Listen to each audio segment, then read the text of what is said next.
Good afternoon and welcome to the Sabi Sands.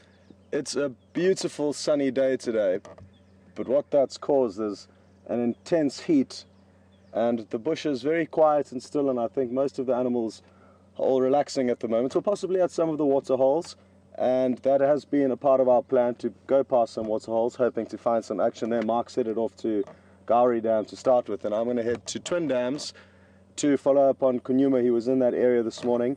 Now, for those of you who may be viewing for the first time, welcome firstly, and secondly, Kunyuma is a young male leopard that we got a brief view of this morning. He's about 2 years old, and we're hoping to relocate him this afternoon. He was in quite thick vegetation where we lost him this morning, and managed to actually go in and find him on foot, but it was impossible to get the vehicle into where he was lying down. So we know where he was, and we're going to head there and have a quick look. This afternoon Brian is on camera with myself, and there's the thumb, so if you blinked you would have missed it, but for the regular viewers, they know to look out for Brian's thumb. It's a trademark of his that he does every drive.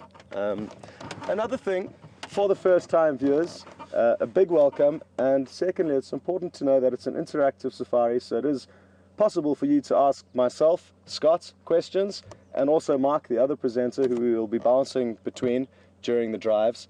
And to do that, you would hashtag Safari Live on Twitter or questions@wildearth.tv on email. The regular viewers may have realized I have shaved my beard off. It was a mistake when I was trimming my beard, and I took a big dent out, and then that caused me to have a massive change of scenery. But all good, it's a little bit cooler, so enjoying it so far. Okay, well, I think that is about that for now, and let's go and look for some animals.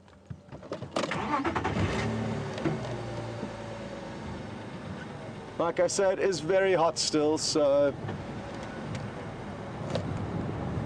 we can assume that a lot of the animals will be relaxing and not doing too much at the moment, but then again, we often get proved wrong out here, and anything could happen at any stage.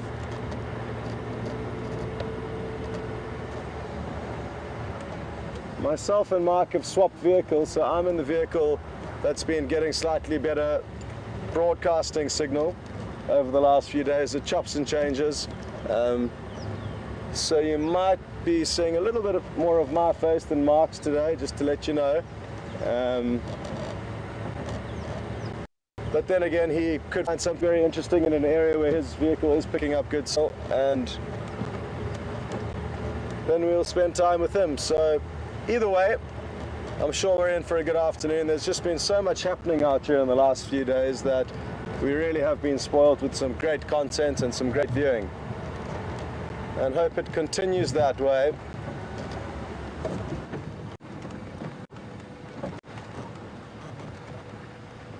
It is sad times amongst the crew as we prepare to close down this operation. Next weekend it all comes to an end. On the first, so we're doing a lot of reminiscing of the highlights, and there really have been so many highlights over the last 2 months, for some 3 months. Brian and Viam and Alex and even Jason were here from early November. I only arrived at the end of November, followed by Mark at the beginning of December. So the 6 of us have had a great time, and out here, when there are only 6 of you, you can imagine working and living and socializing together. You get to know one another very well over a short period of time, and there have been some great bonds forged, and hopefully there'll be some future projects that bring us back together again one day. I would really love that.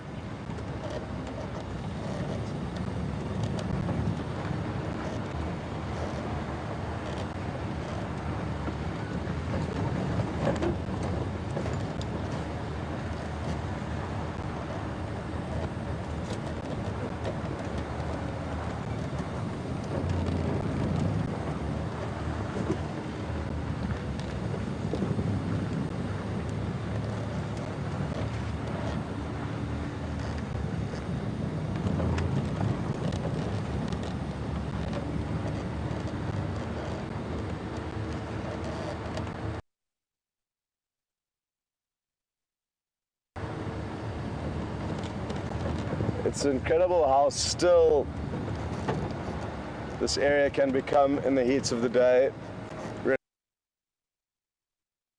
relative to the life that you feel in the morning with all the birds and insects and even animals. They really are bright and sparky in the morning, yet midday comes and you can hardly hear a bird, the odd one or two, but relative to the morning, it's incredible how everything just shuts down and disappears during the midday heat.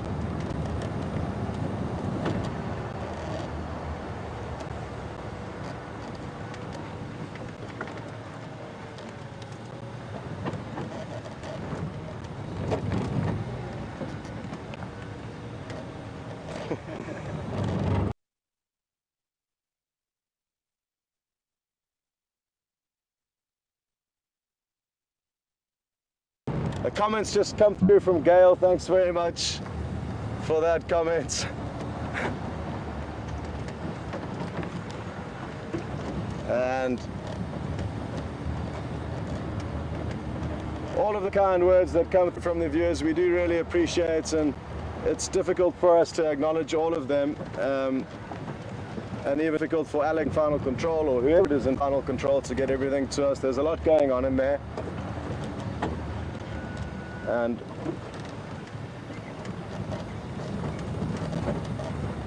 something difficult to appreciate to the full, but we really appreciate it, so thank you very much for that.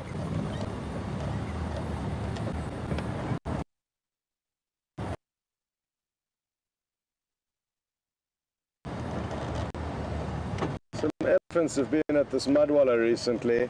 I saw its tracks. It looked like a big bull, but you can see where he would have been throwing mud over his body, and you can actually see where his feet were preventing the water from actually wetting the ground, and you can see three of his footprints, actually four, one at the top right, top bottom left, I guess, from this angle.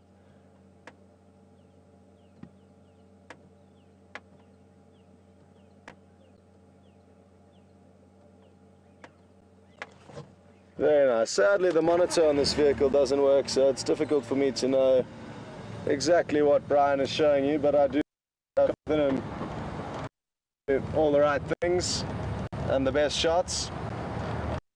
But it's so difficult for to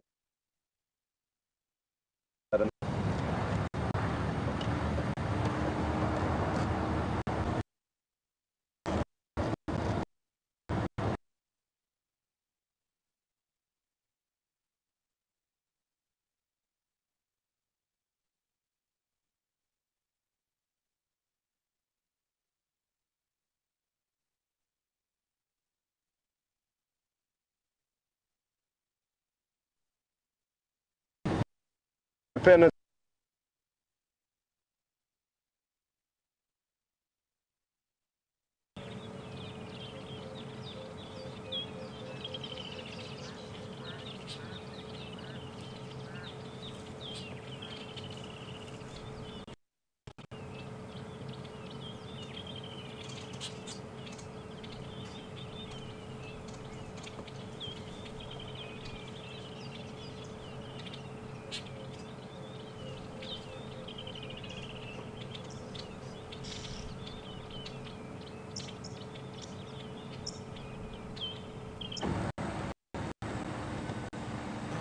Welcome back. Sorry, antenna just popped down. It's been a work in progress, this antenna that we've been trying to fine-tune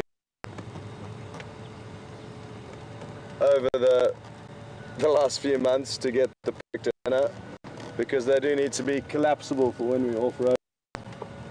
This new one has been working well, but it does need tweaking. Oh, beautiful big kudu bulls. And I was going to head that way anyway, so we can go and have a look at them. They are just relaxing in the shade, so hopefully they will continue to just relax the shade and give us some great views. This is very close to where we did leave last see this leopard. He was down to the left about 100 feet, 150 feet away, in some very thick riverine vegetation.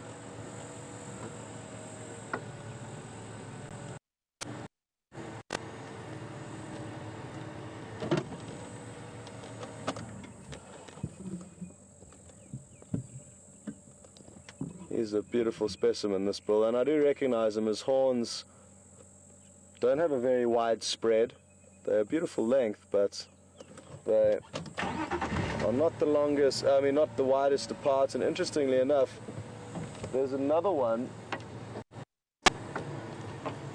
often that hangs around with this guy. There's 4 of them that we see together, and one got an extremely wide, abnormally wide rack.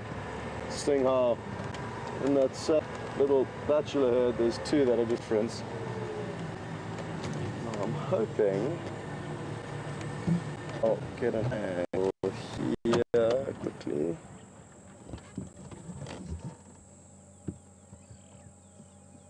He does seem to be moving with some intent, but they do walk so boldly. They are majestic antelope, the kudu.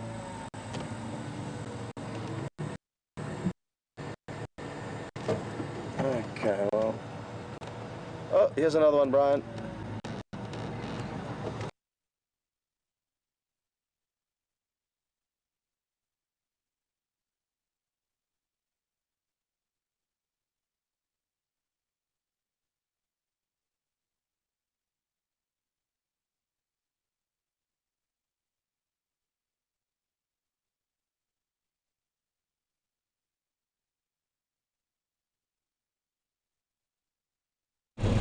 I sit in the water and watch.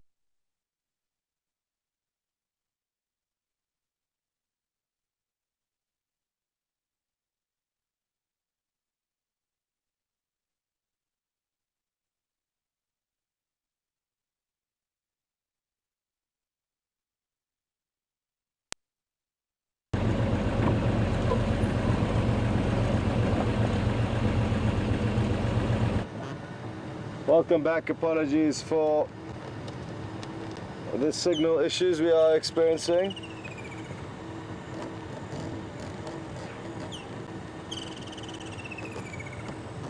So, this morning we parked the vehicle here and I walked about 100 feet into this vegetation here, and he was lying under a bush. Now, there haven't been any of his tracks indicating that he's continued in this direction, which was the direction he was heading in, which could mean 2 things. He could have headed in a different direction, or he could still be lying down in the same place where I last saw him this morning. So what we'll do first is drive around this area and hope to find his tracks on the road if he has moved. If not, then I'm not sure what I'll do, because even if I go for a walk and find him in there, we cannot get the vehicle in there, so it wouldn't make too much sense to do that. Anyway, let's give it a few minutes and see how things pan out. I've got a feeling he would have moved. A sneaky suspicion, hopefully not far, but I think he would have moved since we left this morning. He looked very hungry, and a hungry leopard would be more inclined to move in order to find some prey. It's important to drive slowly and very carefully when tracking and following up on animals like this, because if you don't, when you drive over some tracks, you waste that information and then there's no back clocks. Just going to take it very slowly. Now hopefully he would have, if he has got onto the road and spent some time on it, because if he just crossed, it would be very difficult to find his tracks, so you'd be very lucky to find them. They'd have to cross in a very nice area with soft sand where you can see.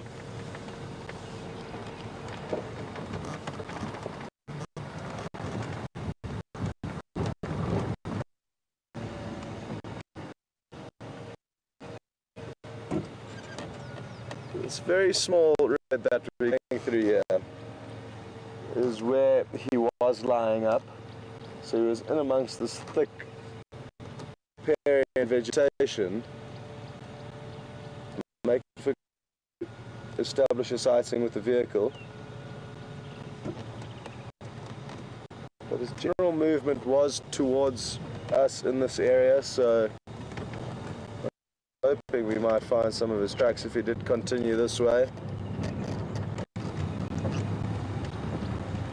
He could well have got up and headed back in the very same direction he came from this morning. So those are the kind of variables we are dealing with. There's nothing cast in stone.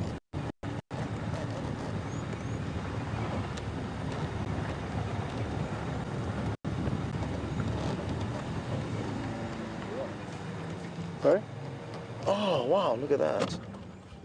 See, that is one of the problems with tracking, is you become so hell-bent on looking for the tracks on the road that you don't even notice a massive giraffe. So thanks, Brian, for pointing that out.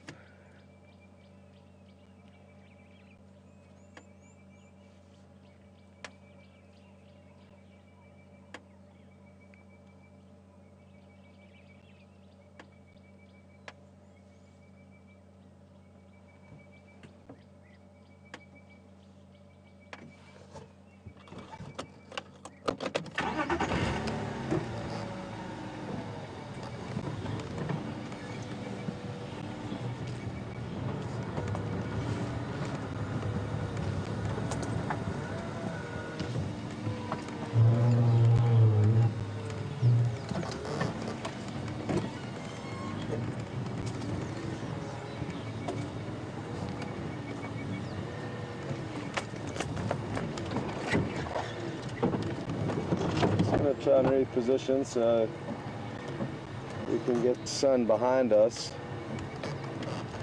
and that way we'll hopefully have some better shots of him.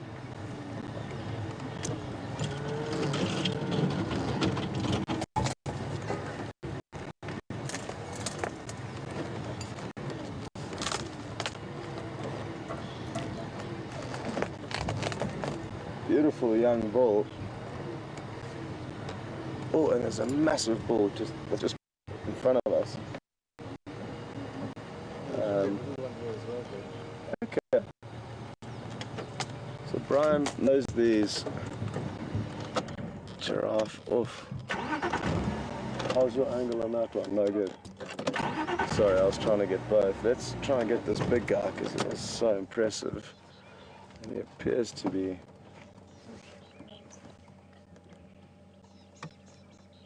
Yo, he is a monster.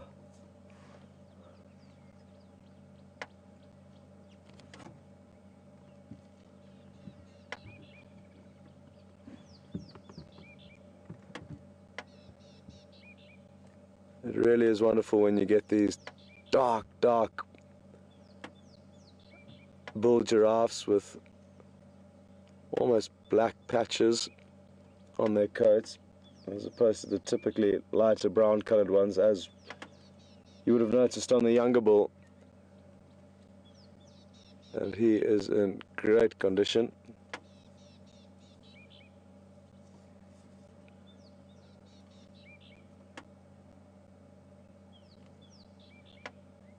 And feeding on one of their favorite trees, the acacia tree. And one of the perks of being that tall is you're the only animal that is going to be feeding on those fresh shoots at the top of the tree. And that tree could well have been kept to that size by giraffe. You can see it is at the browsing level of the giraffe, so they prevent it from getting any taller than that, and or at least temporarily. And that's not uncommon to see a lot of the giraffe's favorite food being cut off at that head height of theirs.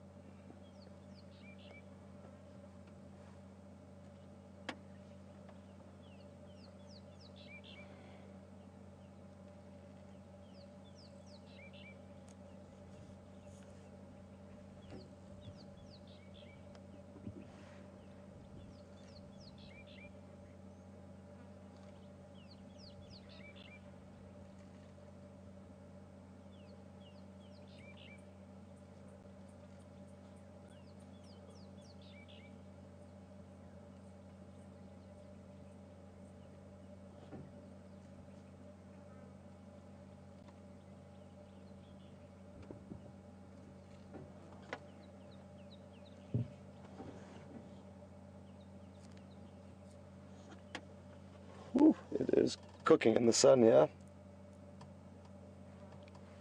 Oh. I wonder if there are some more. So Brian, you said you've seen more with... One more, little one. Okay. Should be around here somewhere, if I'm not mistaken. Okay, that could well be. What would be absolutely wonderful is if they headed down to Twin Dams, which is very close to us here, and drank for us. It's an incredible thing to see, the way they manage to splay their front legs and get that head, which is so high off the ground, down to the water to drink. And they do have a funny little flicking motion as they finish each sip, which is very nice to watch. But at this stage, it's hard to tell where they'll go.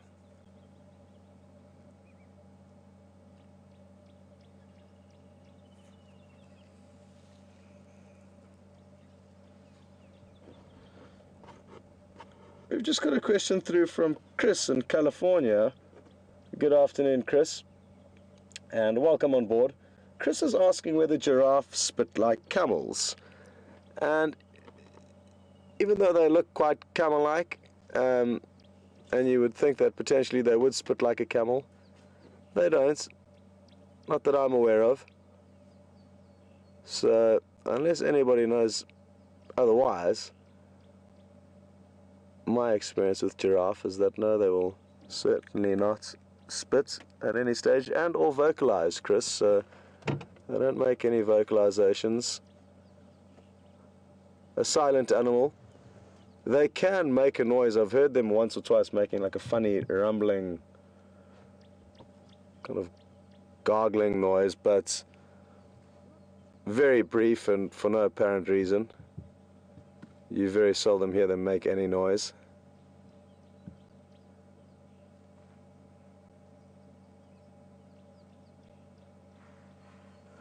I'm glad we're hanging around two of the taller characters of this show, because if Kunyuma does decide to poke his head up and try and slink past, we've got two very good sentries who will certainly lead us towards him. If they do see him, they will focus in on him and often actually walk up to leopard, I've noticed, with giraffe. They'll do the same with cheetah. Lion, they may act differently.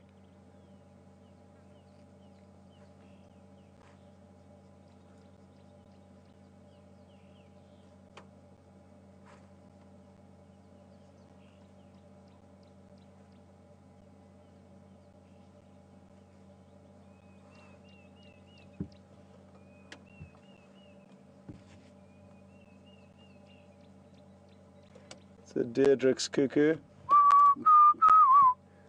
There's my impersonation, which was terrible, but it gives an idea of the noise to look out for if it calls again. And speaking of birds, I'm sure you've noticed some of the red-billed oxpeckers hopping around, looking for ticks and ectoparasites, and I actually found a tick on my body this afternoon while I was doing some grooming. It causes a very itchy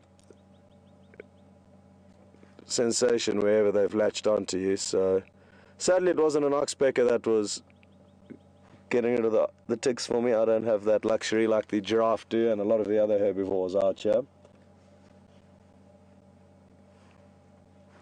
But the tick load is high in summer. This is when they all hatch, and you often see them on blades of grass, and I'm actually gonna kind of waiting to catch a ride on any animals that walk past. So I'm just gonna scan the surrounding blades of grass, and I'm surprised I haven't seen one yet. But yeah, they wait on these grass seeds that are well elevated, and then anything that brushes past they can just jump off quickly.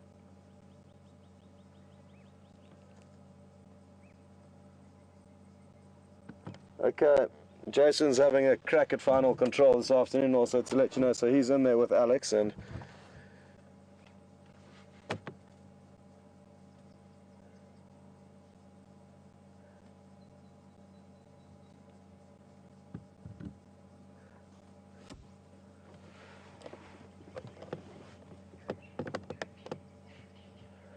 Clown Sharon's just asked a question. Good afternoon and welcome on board. And she's asked if there's a mechanism to prevent giraffes getting lightheaded.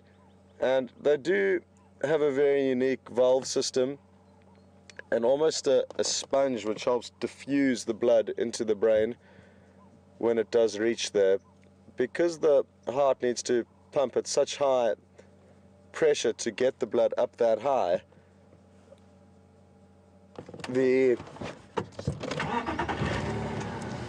excuse me, let me just reposition quickly and then I'll carry on with your question.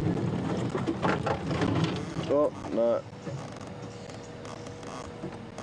Well, it didn't work out as planned.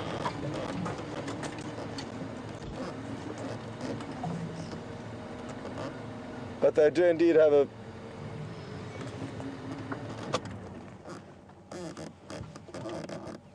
very well structured valve system preventing blood flow falling back down their neck down to their hearts, and as well as that blood sponge which helps diffuse the blood as it reaches the brain at high pressure. So it is an intricate system, and there's not many other animals with an anatomy like that, so that's why they do have this kind of special modification and valve system that allows them to get blood up that high. And I hope that answers your question. I'm not sure if you're meaning, is there something that prevents them from getting lightheaded when they're drinking? And I'm sure that same valve system would operate in the same way.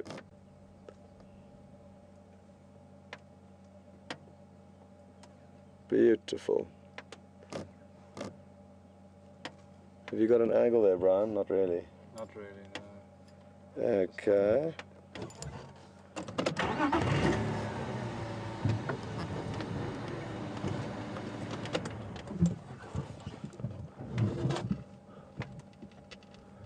It's incredible to think that the oxpeckers are searching for ticks right that high up on the body of the giraffe, so the ticks make a long journey to get all the way up there.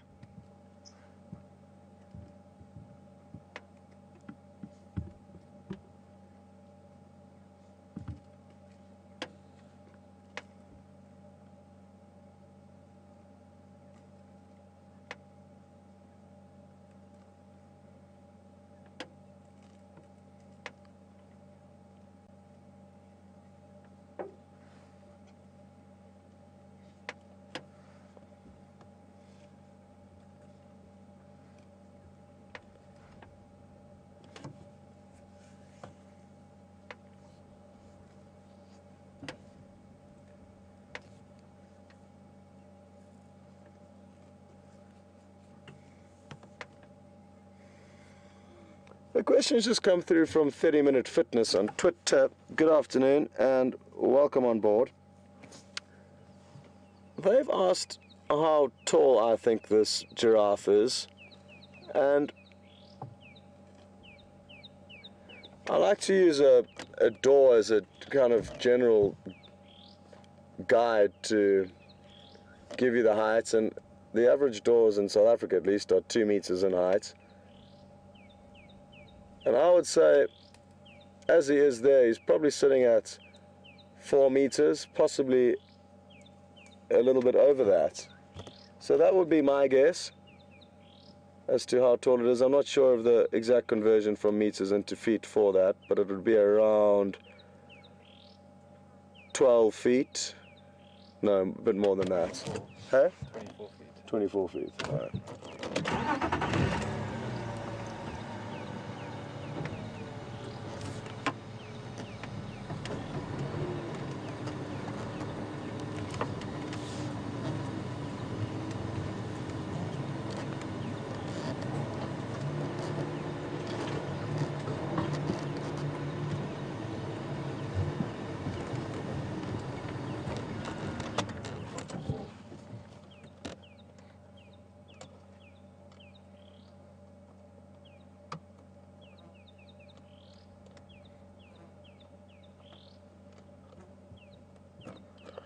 question just come through from Gail on Twitter. Good afternoon, Gail.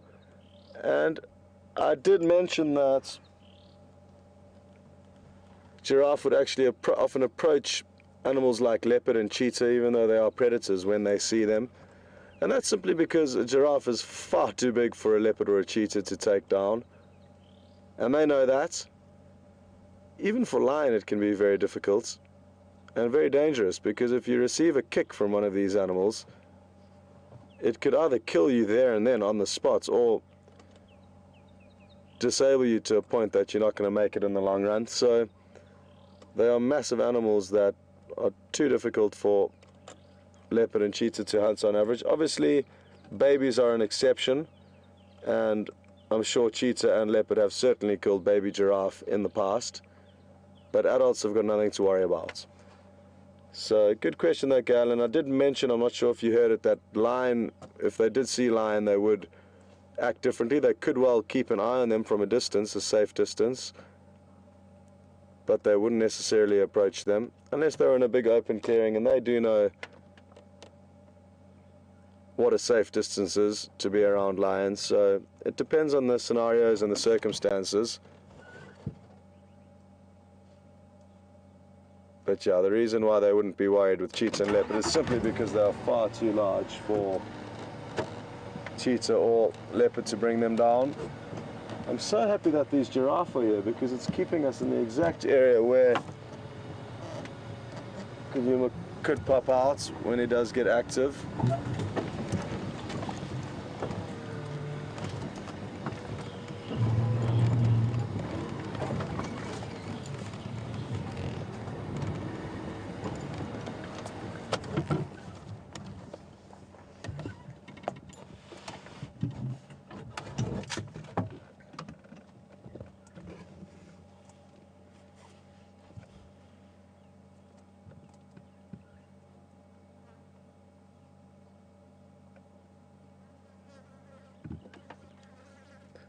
Well, thanks for all the questions. They're coming through very quickly, and loving that. So good work to the viewers who are sending them through, and to Jason and Alex in Final Control for getting them through to me. And Terry on Twitter has asked whether giraffe give birth lying down or standing up. And they actually do it standing up, and it's necessary often to start the heart beating of the, or engage the young giraffe into a conscious state as it hits the ground. So I should know this whole story better, but I don't. My filing cabinet is a bit dusty on giraffe birth, but it is an important process for them to fall and hit the ground, and I don't want to say anything that's not true. So there is something that is important, like I say, and therefore, to answer your question, they do give birth standing up. So it's about a 2-meter plummet from, well, their entry onto this planet, which is, I guess, a good way to shake things up, because they are in a place where you don't have too much time from being born to having to be up on your feet and able to maneuver quite quickly. Otherwise, the predators will get you. The oxpeckers really are doing a great job keeping this giraffe free of ticks. Well, I wouldn't say free of ticks, but certainly minimizing them.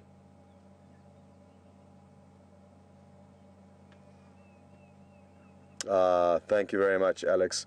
So the 2-meter drops help, firstly, break the umbilical cord, and secondly, give them a jolt to help them start breathing. When I started going down the heartbeat track, I realized I was way off, so apologies for that. It's because their heart would have been beating from the beginning, of course.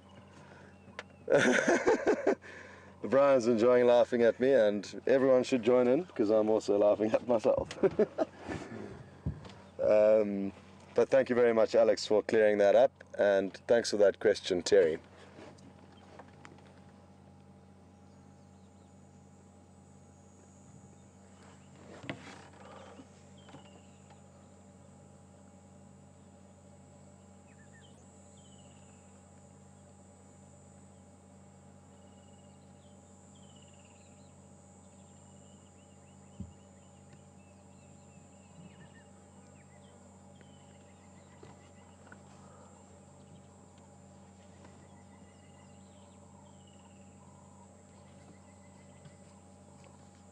Alex, if you could go again with that question, please.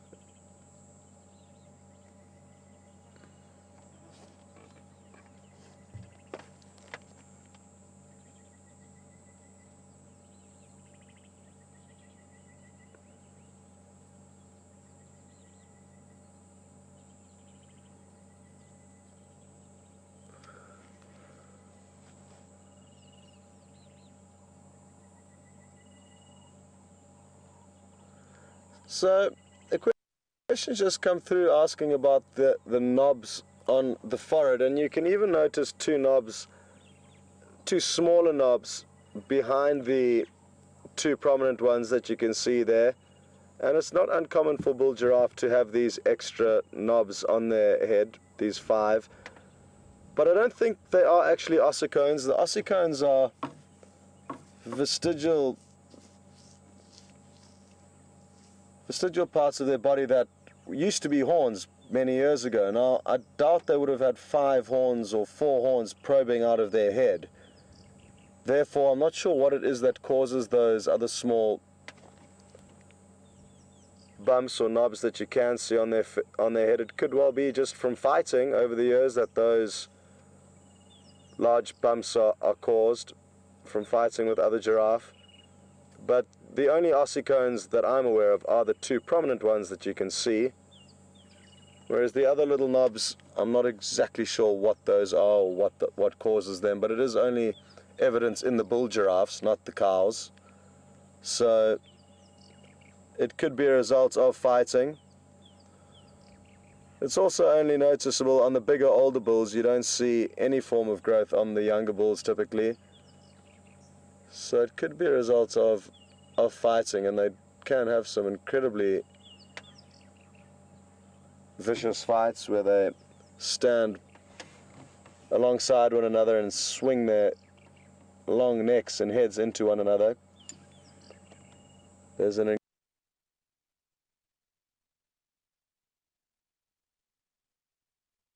incredible clip on the Africa series.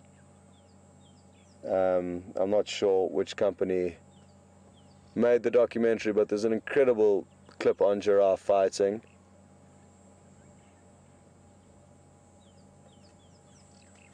And I'm sure there are many more, not just that one, but that one really is a special one to see.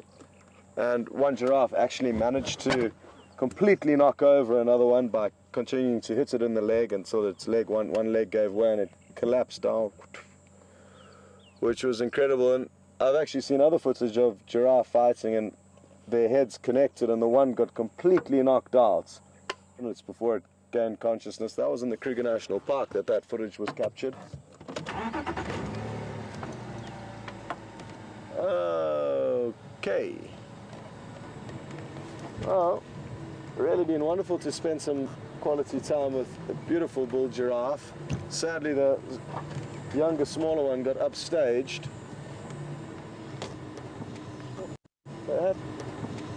They have headed into some fairly thick vegetation, so we'll leave them for a moment, come by and have a look if they popped out near the... Just poke my nose into where I thought I last saw Kunyuma. It's difficult to tell exactly where it was because in the riverbed you're quite low down and there's so much thick bush around you. It was hard to see any trees that would give me a clear indication of where exactly I left him lying down.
Okay, well, there's only one way to actually find out if he's still there, and that's to go and have a quick look. So, give me a minute or two to have a look around. If Mark is in a signal area, I'm sure Alex will link you back to him, but he has been having troubles with his signal. But in the meantime, Brian will scan around this area. He doesn't have much to work with, but just give me a minute or two to be useful for me to have a quick look where he might be.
Well, no luck there. This was a little bit further downstream from where I did actually see him, so I just wanted to check if he hadn't made his way any further downstream. And he hadn't. And sorry to leave you stranded, not moving, but that is also a reality when you are here in real life. You can be left alone on your vehicle. Both your tracker and guide can sometimes leave the vehicle together, just so that they can both help one another in tracking, but usually only for 10 or 15 minutes maximum. They'll leave you stranded. So at least you had Brian here to show you a little bit around.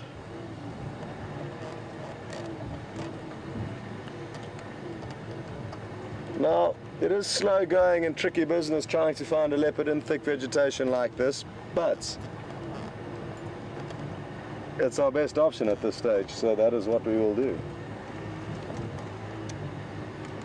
We could well come up with nothing, but in the same breath we could get lucky.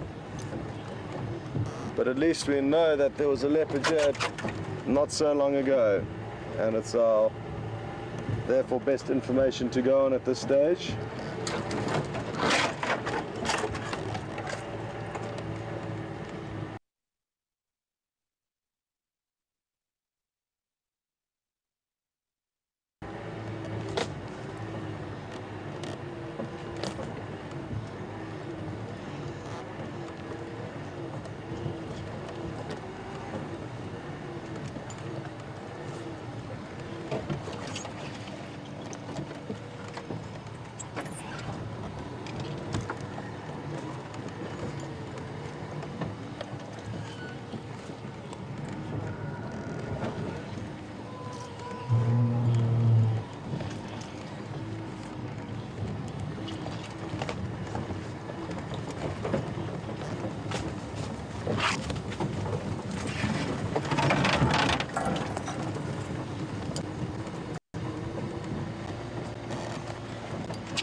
Okay, I'm going to get off and have another quick look around here.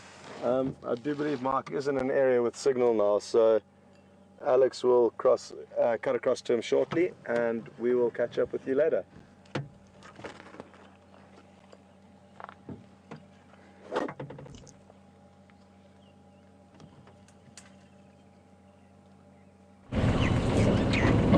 Hi everybody, and welcome back to this side of Kunyuma. I was hoping we could just sit here in the shade and watch these primates, but of course it meant that I had to almost drive straight towards them just to get into the shade of this marula tree. Gosh, it's a really hot one today, and we are facing the sun. It's hard to film under that condition, but it would be nice if maybe we can have them back again. We don't get to see other primates very often, and we are close to Kunyuma, so this I think is the local troop of vervet monkeys that live around here. We're just below the dam wall, about maybe 200 yards, and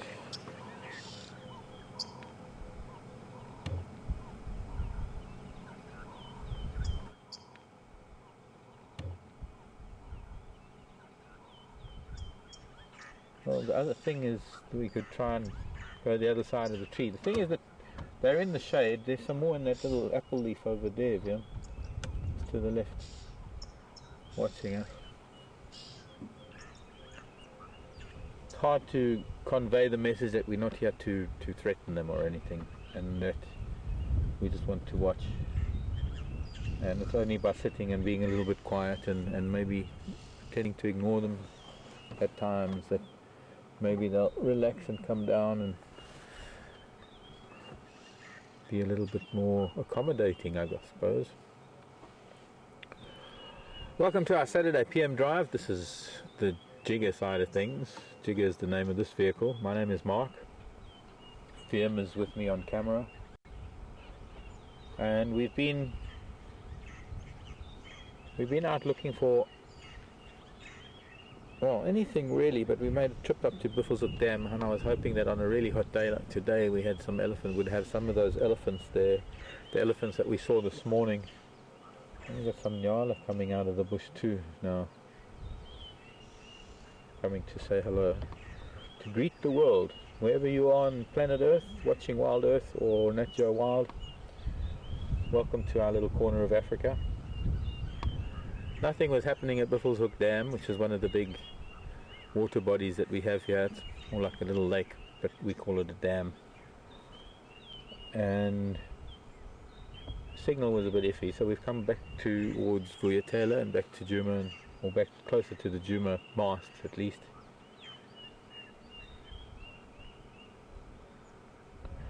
This is not a straightforward business, being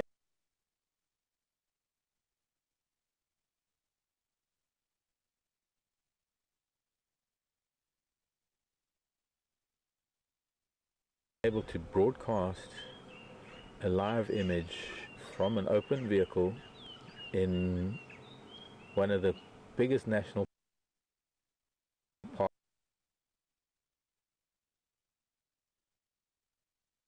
parks in Africa. One of the largest wildlife areas on the continent, the Greater Kruger National Park.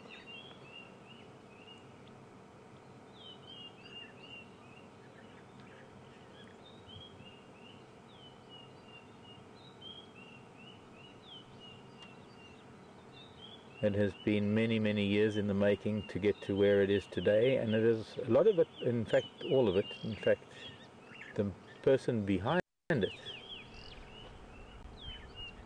it's his birthday today. His name is Graham, and so from all of us, Graham, all of us, the whole crew here at Kunyuma, big happy birthday to you. Let's see if we can find you something for your birthday. The monkeys are hiding, the bush, or rather the nyala have gone. We're going to cross the dam and go and find some Ellies, or, well, we're going to find what.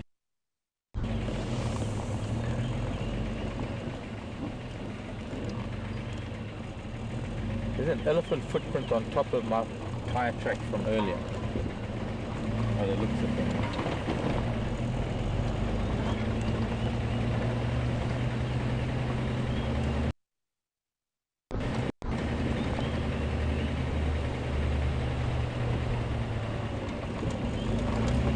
And here, look, the elephant tracks towards Kunyuma Dam. Kunyuma Dam. Only casting is that I've just got a message in my ear from Christine. Thanks, Christine, to say that there is an elephant at Kunyuma Dam. And, well, guess what, everybody? We're at Kunyuma Dam. So we're going to see what he's up to, or she, or they, or it, or... Aha, he is on the dam.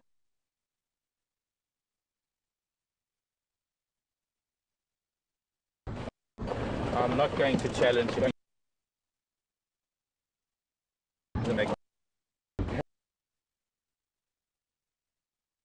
An incredible, almost ground level view of a magnificent pool, and I'll have to away when he gets closer, because unless he turns down to the water. But this is a magnificent old man. Well, not old, he's like about my age or younger, 40s maybe. He's got attitude.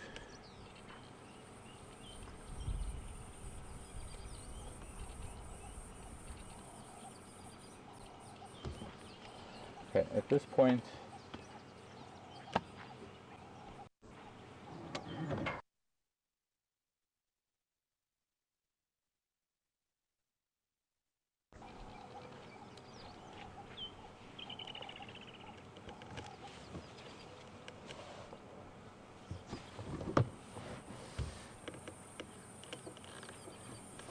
okay, he's going to make his way down to the water. I'm trying to think, what is our best bet? I think our best bet actually is to get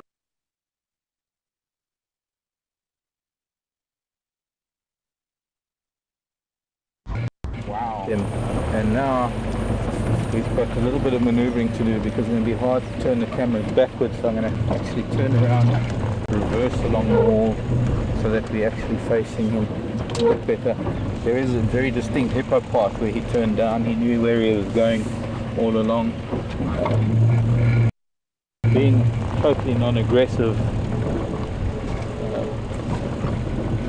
I didn't want to rile him, and he's even moving past. He's not even stopping at the dam. I thought we would be able to stop here and watch him at the water, but he's going to be going right up to the top end of the dam maybe, and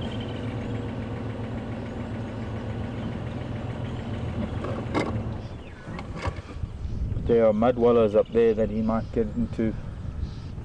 So for the time being,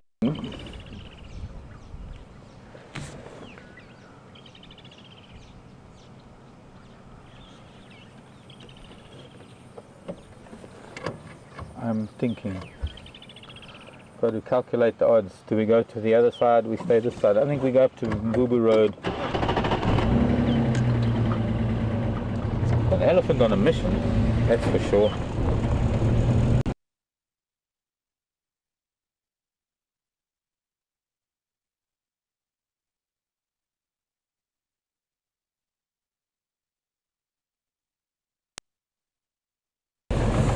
Good chance that weather's going to change with a very hot day like today. No sign of anything building up in the south.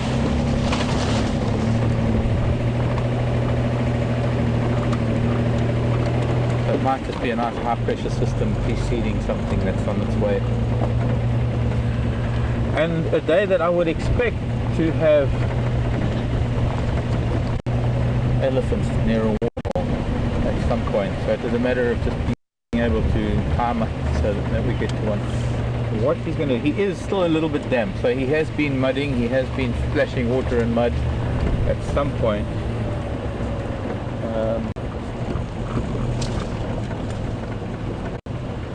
Where did you go, Mr. Elephant?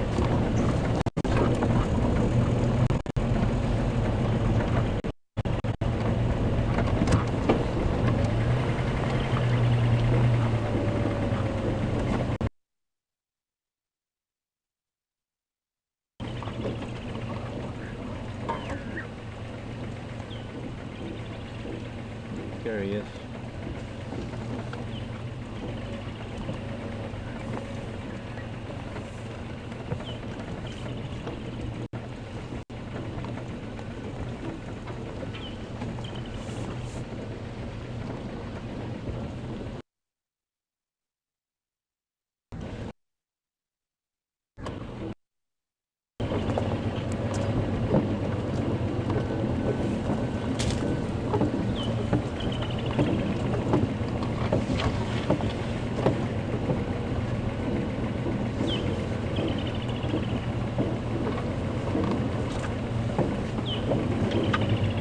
Hello, Yuri and company. Hello.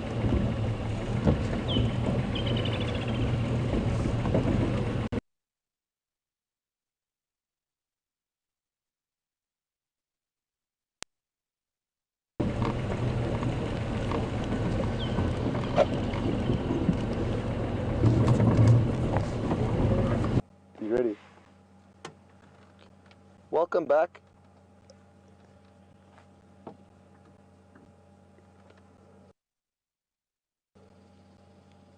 And we have hit the jackpot again, as you can see. We got very lucky to spot them lying in this dappled shade, because it does make it difficult to spot them when they are the dappled shade, but our investigations and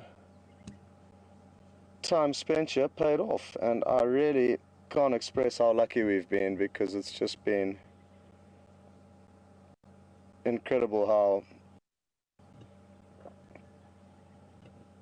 how fortunate we've been with finding them, because it really is so lucky to find them. Even if we know where they are or where we left them in the morning, to find them in the afternoon in thick vegetation like this.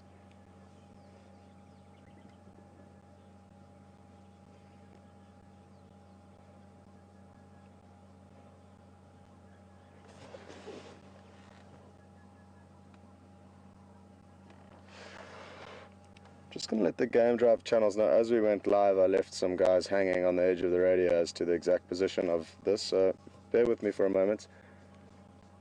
Sorry guys, I went live there, but if you come on Twin Dams Road north from the dam, we're just south of the drainage.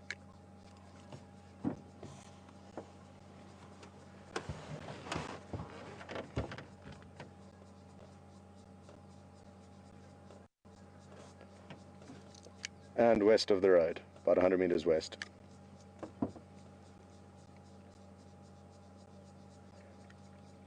Okay, well that's out the way now.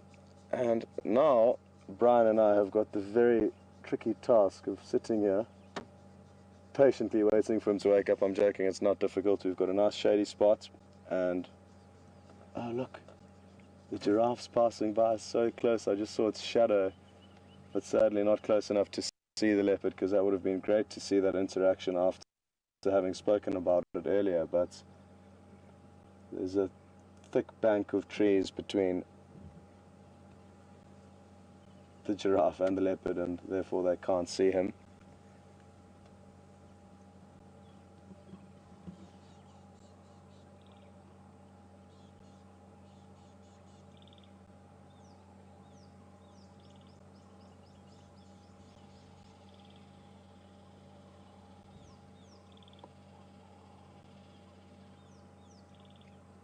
And they'll spend 18, 20 hours a day doing this, just like a domestic cat would. A lot of time sleeping, but when they move with purpose, and they do cover very large distances, so not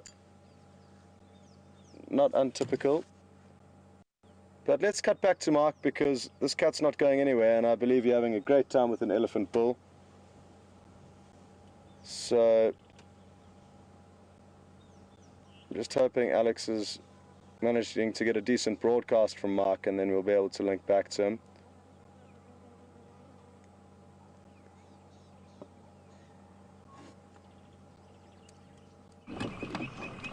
I know Scott's with a leopard, everybody, but I can't resist this. I mean, we've got this wonderful big Ellie bull and the most beautiful big dead knobthorn, or is it a brackthorn? I'm not sure. Having a scratch. But just the most beautiful light, and just an incredible, it's sort of the quintessential African elephant pose, big dead tree, pulling up on grasses. He is certainly a magnificent bull. I think he's heading down here to have a mud bath.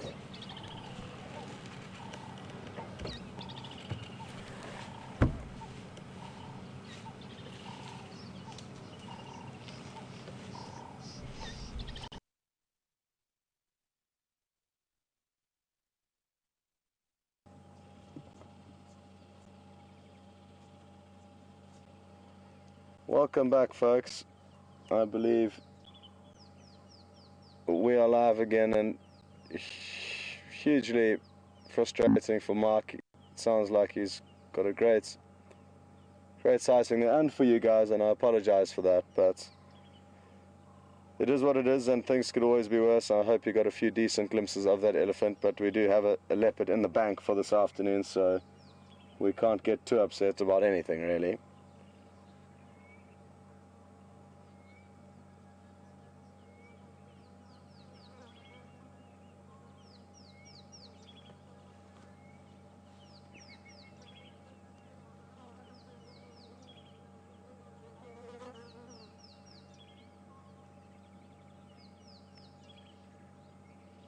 The bush is slowly starting to liven up. When we came out an hour ago, as I said, it was almost deathly quiet relative to what it's normally like. It's never completely still, but relatively speaking, there wasn't too much going on, whereas now the bird chorus is beginning to pick up. It's beginning to cool off a little bit, and as the evening progresses, everything is going to come alive. And looking forward to the evening rush, and also thoroughly looking forward to, or seriously looking forward to, seeing what this beautiful cat does this evening.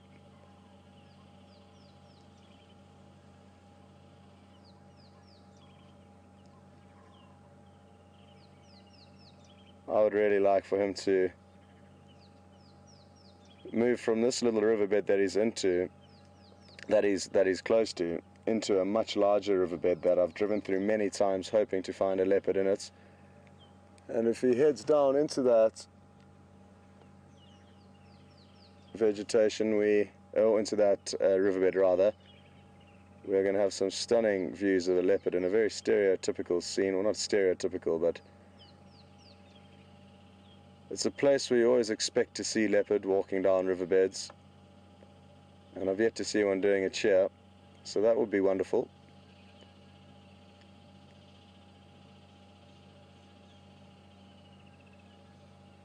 A leopard walking down a riverbed and male lions vocalizing, and a cheetah are my 3 wishes. In terms of things to see before I head on, and I know cheetah's high up on the list of everyone in the WildEarth team. Brian actually mentioned, or reminded VM and Mark as we headed out, that the cheetah competition is still running, and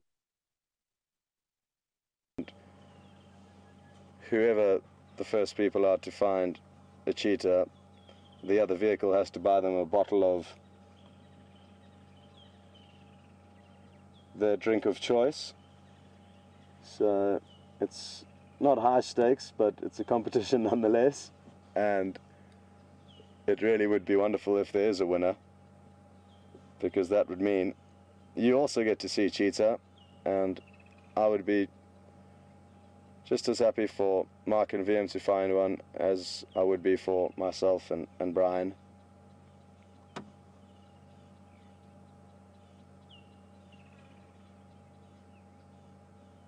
It's kind of like going fishing, I guess. As long as one of your team members catches a fish, it's all good, because then you've come back successful.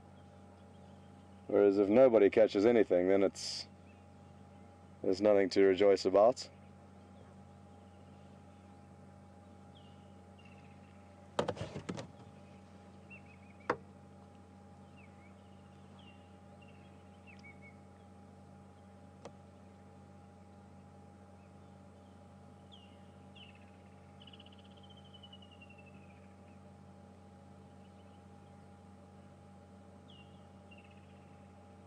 Okay, we're going to cut across to Mark. His signal's improved and a creature lined up for you.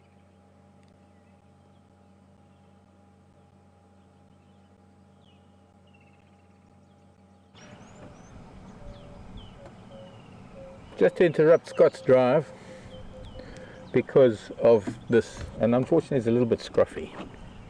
Well, not unfortunately, but this is a scruffy specimen. I think it might have been splashing in the water, which is why it's looking a little bit bedraggled. This, ladies and gentlemen, boys and girls, is probably one of the prettiest little bee eaters that is likely to visit our shores, or our trees rather. The carmine bee eater.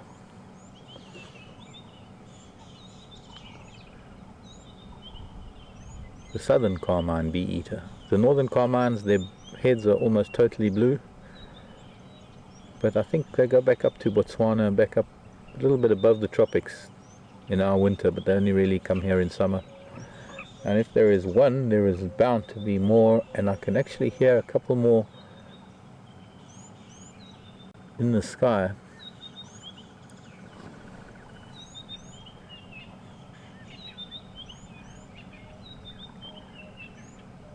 Being a hot day, sometimes bee eaters, some of these, the flycatchers, the bee eaters, the swallows, a lot of birds that spend a lot of time on the wing,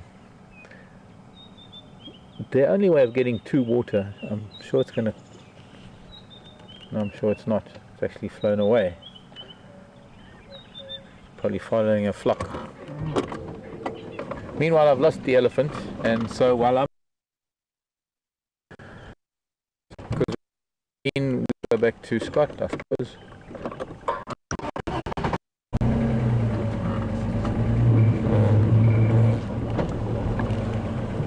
I just had to show you.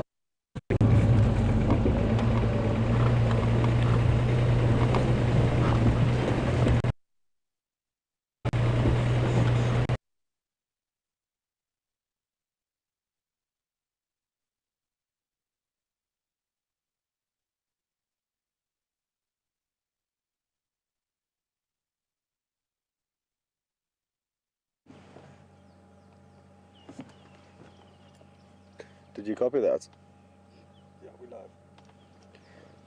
Welcome back.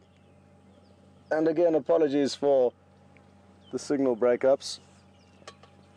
But I hope you did get a glimpse of that beautiful bee eater.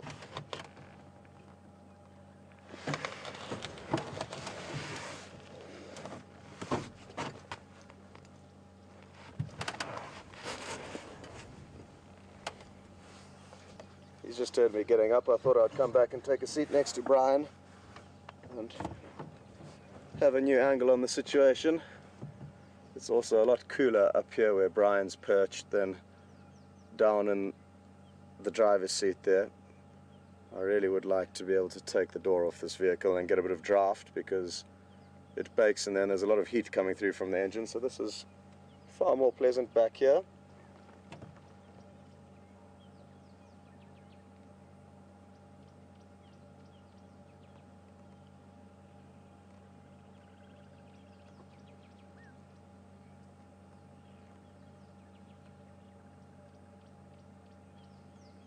I did see some carmine bee-eaters today, which the first ones we saw were actually this morning, and about 6 of them flew over quite high, and I was hoping to even follow them because I'm desperate to show you them. I don't think Mark has managed to show you one yet, but I will let him know that I did see some at quarantine clearings, and it might be worth him having a look around there because they're incredibly beautiful birds. And considering you've just seen the little bee-eater, I think, not the carmine, it would be nice for him to look for that.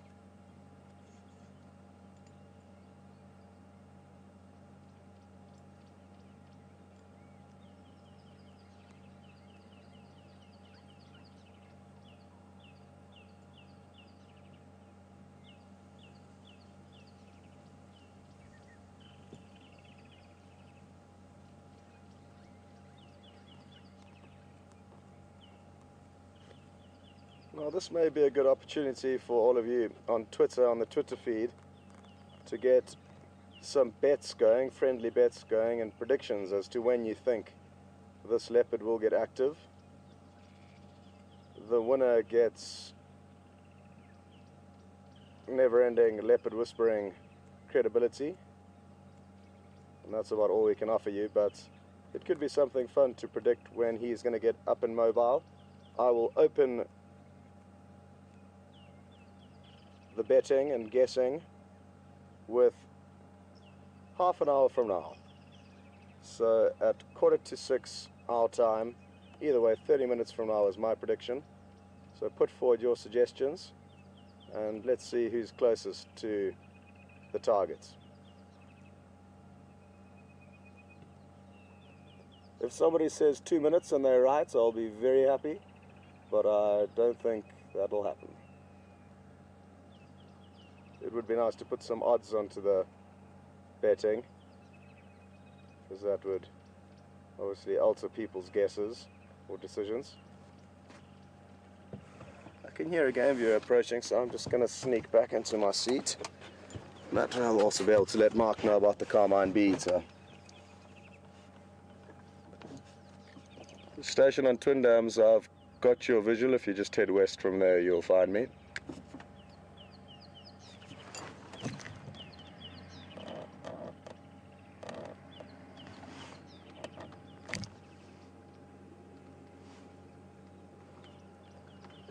Station on Twin Dams. Yeah, you've driven past me. Need to go off-road west. Yes, and now north. If you head back on the road and then west, you'll see me.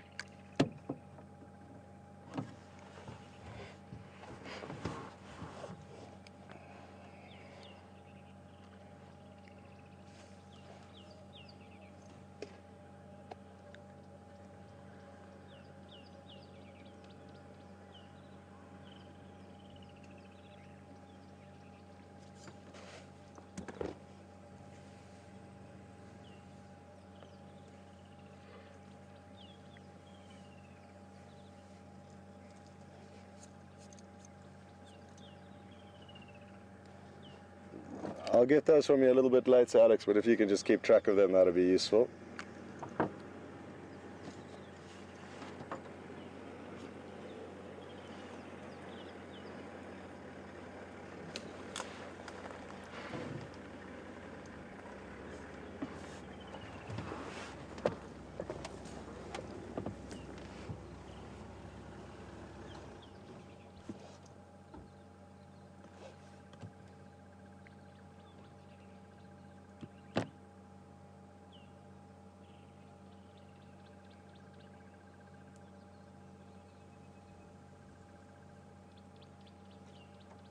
Sorry folks, the game drive channel was busy there for a moment, and I just needed to make sure I knew what was going on there because I am controlling the sighting. And for those of you that are new to the program, we always maintain a 3-vehicle sighting, unless of course it's very thick or potentially there's young cubs involved. Then we may alter the sighting and bring the vehicles levels down. But what that means is that somebody needs to control who's coming into the sighting and who's on first or second standby to enter that sighting. Thankfully it's not too busy at the moment, so there's not huge chaos with people rushing in to view this leopard. But I still need to make sure I keep track of who's coming and who's on standby. And that just ensures we have quality sightings with not too much pressure on the animals, and also the ability for all the vehicles in that sighting to hopefully position the vehicle to get great views of the animal. So it's good for both the animals and the viewers, or the guests who are here.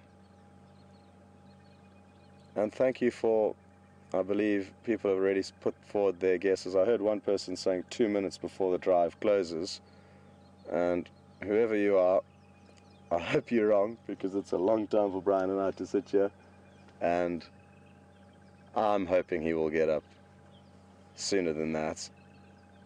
But you could be right, and I'm sure there's a few more guesses that have come through, and Alex will keep track of those, and the winner will know that they have supernatural powers in being able to predict leopards' movements. And imagine that if you could have powers like that, you'd be a sought-after commodity in the guiding industry. Having said that though, one thing to think about is we could collar all of these animals, or even put internal chips, therefore photographically not interfering, or in terms of their aesthetics affecting their appearance, because a collared leopard certainly doesn't look as good as an uncollared leopard. But there's technology in these days that you could have a transmitter on this leopard and you wouldn't be able to see it, and we'd always be able to know exactly where it was. So that would detract hugely from the thrill of and excitement of finding one. And I've said it many times, it's like anything in life, if it's around every corner and easily accessible, it becomes less exciting and less special. So I guess though, technology versus supernatural powers are two different things. You could always just pretend you're incredibly good at tracking them, and you could walk through the bush pointing at nothing but pretending to follow its tracks,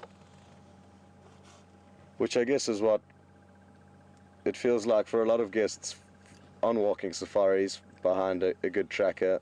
It really is phenomenal, and it's the same for me even following good trackers. They'll be walking down a road or a pathway pointing at each track they see, and you have to get down onto your hands and knees to be able to make out what they're talking about. So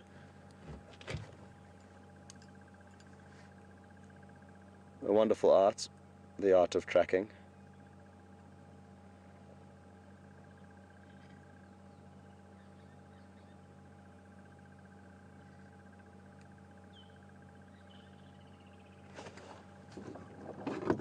Mark, how are you doing that?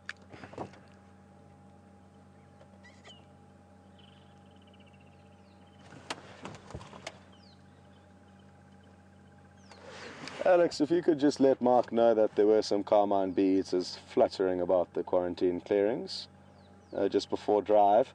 And yeah, I mean, I'm not sure if he did see one of those or a little bee-eater, but either way, that might be useful for him.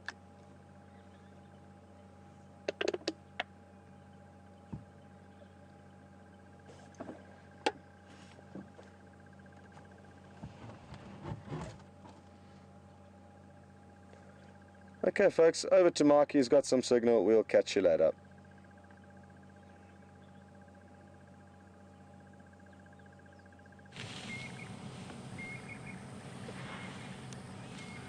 Well, we caught up with him again. We were trying to find him away from the dam, but he's dropped back down here into this grassland just below the lodge, place where we've seen, I don't know if those of you remember,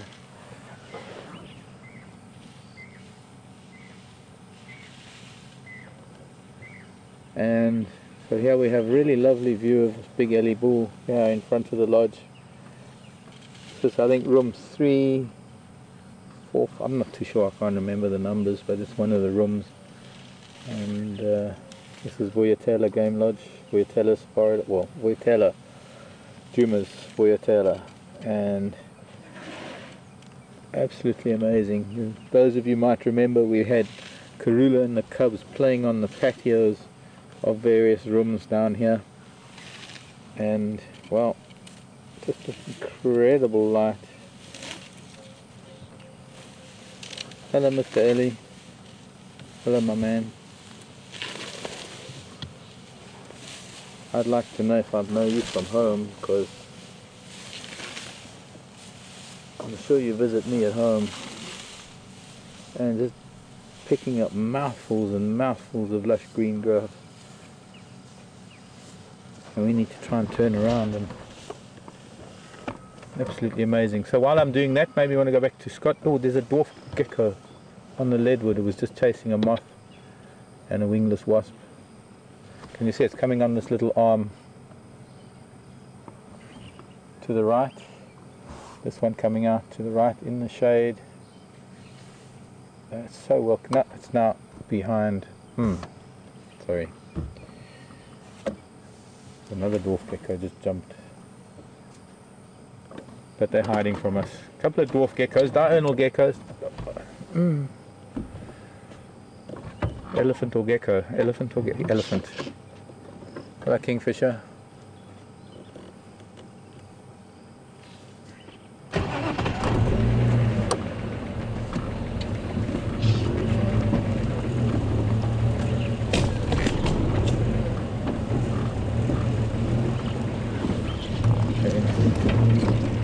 Turn around, we're right down on the top end of Kunyuma Waterhole Gowrie Dam. Here's the room, just to show you what the room looks like. Really beautiful accommodations here at Vuyatela. In fact, this is one of the rooms where we've seen Karula and the cubs before. This is number 3.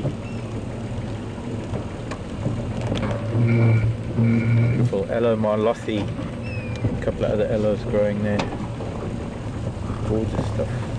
That little separate thing, that's a little library come study come little recreation room, as it were.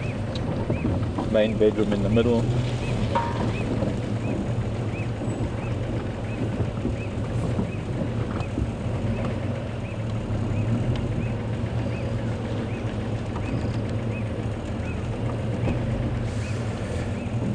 Hello Bill in Illinois.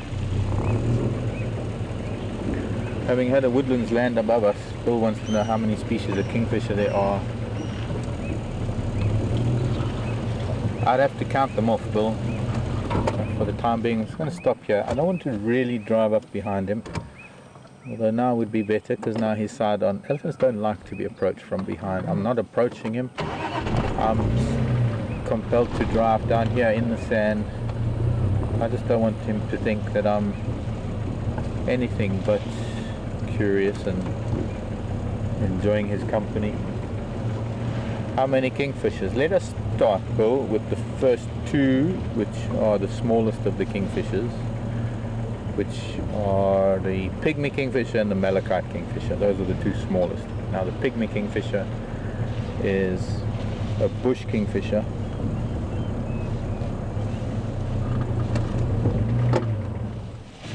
Look at his mottled appearance because of the mud. By the way, this jackalberry, we've had Karula and cubs in this jackalberry with kills before. Oh, maybe he doesn't like me talking. He wants silence. Let's get back to the kingfishers in a little while.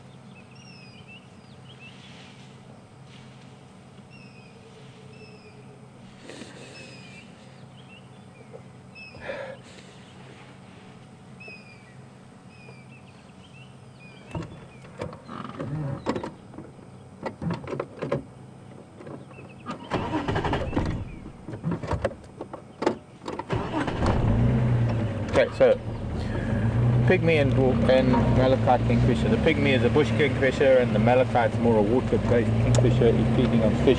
Pygmy is more an insect kingfisher. Then the next few are the blue kingfishers, the grey hooded, the striped, brown hooded, and the woodlands kingfisher that we get here, the 4 blue kingfishers.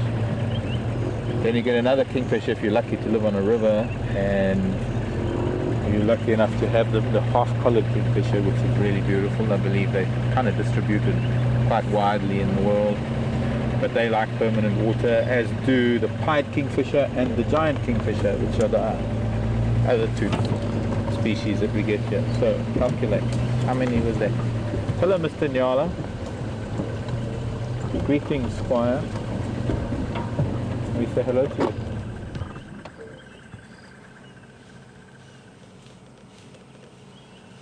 A couple of Nyala bulls here.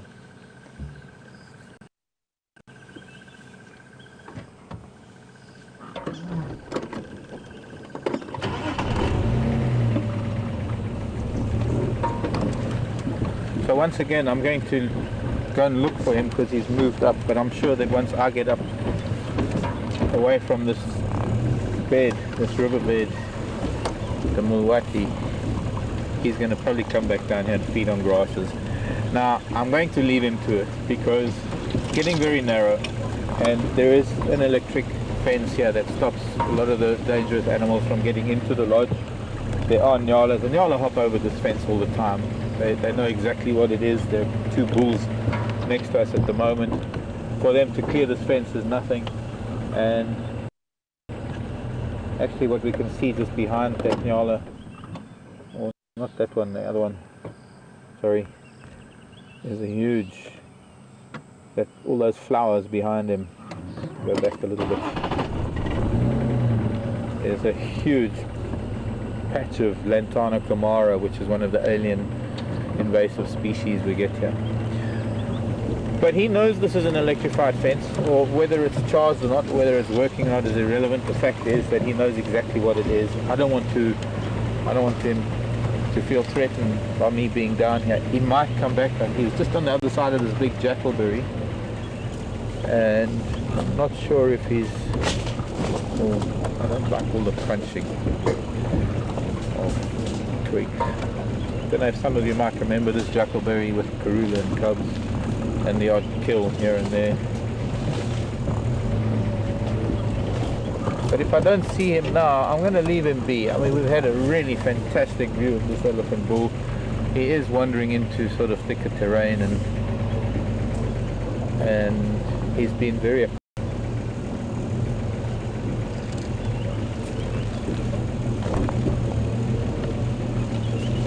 mean, he was just...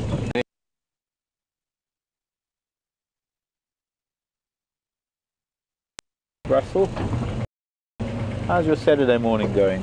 Glad you're watching us, because that means you're having a good Saturday morning. Russell in Texas wants to know about the mud on the elephant.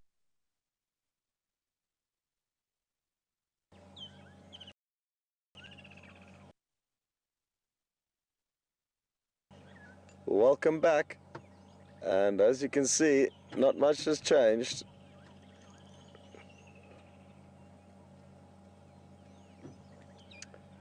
Brian and I are just discussing a few future plans, potentially meeting up and potential tours we could do together. It's been really wonderful meeting some cameramen, because together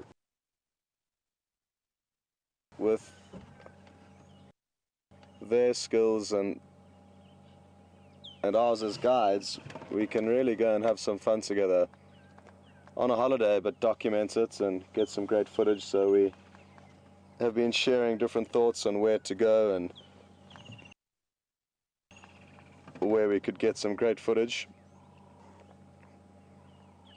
It's also been wonderful having cameramen that are so tuned into the bush and love the bush so much, because it's not for everyone, and being out here 6 weeks on or even longer at a time is not everyone's cup of tea. So wonderful to have some like-minded guys in the team with different skill sets.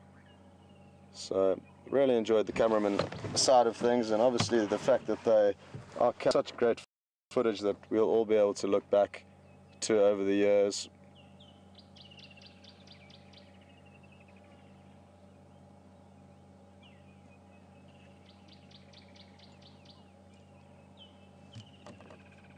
And also just discussing the future possibilities of WildEarth and where it could go, and things are definitely picking up steam and heading in the right direction, so hopefully there are going to be a few more contracts that bring us all together in the future.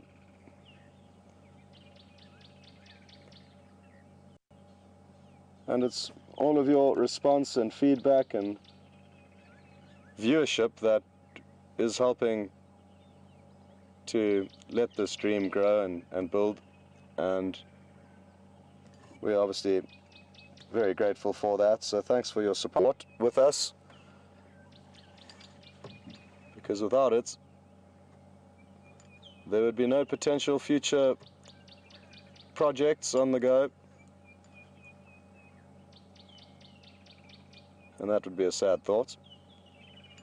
I was also chatting with Mark earlier how different it is to guiding regular guests, doing this as a job, and there, like anything, are pros and cons, but we were going through the list of positives, and there are a long list of positives that Mark and I really enjoy about this job that keeps us out in the bush, but is slightly different to, or considerably different to, the typical guiding experience that both Mark and myself are used to.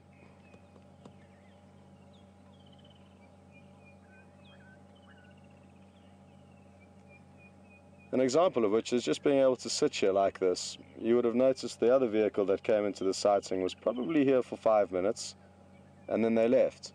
And that's because the guides are under pressure to show them as much as possible in their typically short stay here, 3 days, 4 days. Whereas this safari, it is ending, of course, at the end of the week, or next week, end of the month rather. But in terms of an experience, it's almost an indefinite period of time, so we can take our time to show you different things, and we're not under huge time pressure as the guides out here typically are.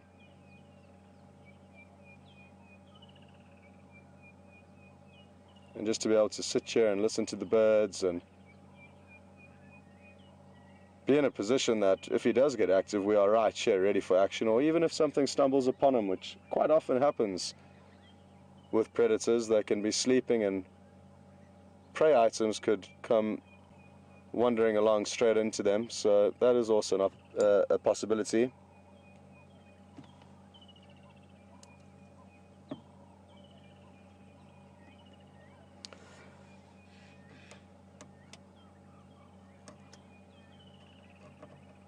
And the fact that we can interact with people all over the world is just mind-boggling. I still haven't wrapped my head around it, and it's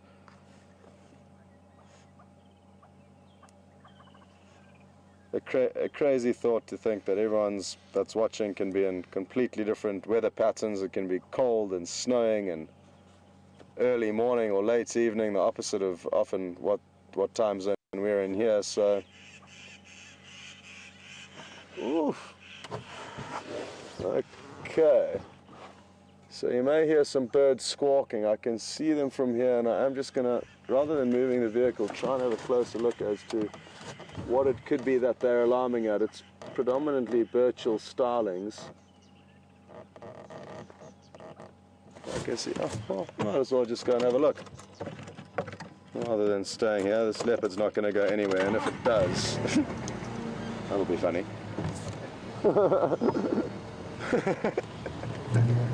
Okay, so it could just be a mongoose or something that we don't end up seeing, a small predator, but it's certainly worth going to look, because it could be a black mamba or an African rock python, a boom slug, a snake of any description. You'll probably see them, they're all flying out of this bush, and that's where they were predominantly alarm calling. So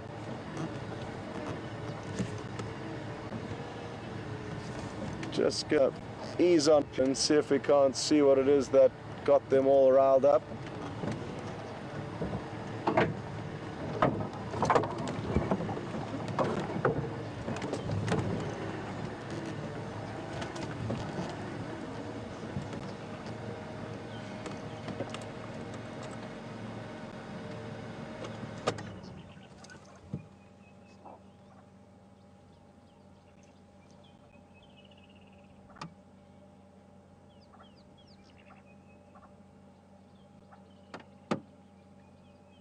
Thought I may have just heard a kudu alarm call.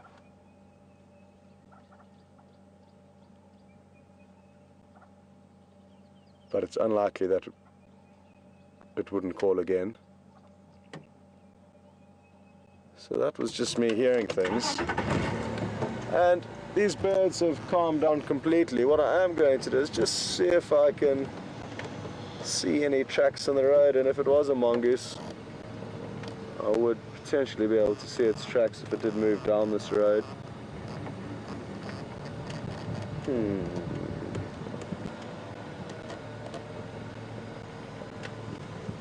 if it did slither across the road, that I would also be able to see relatively easy. So not kind of any of those two things, but it could have simply been come across the road. Worth coming to look though. Occasionally we do find whatever it is that they are alarming at.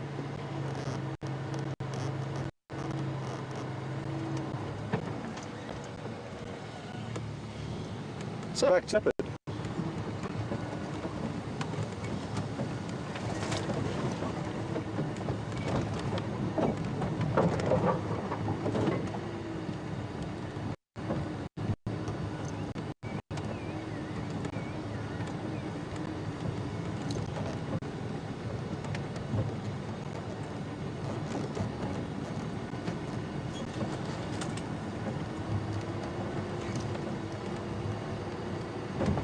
Oh, beautiful. There's some sunlight on his face now and he's looking at us. This is magical. Just a second while we get into position.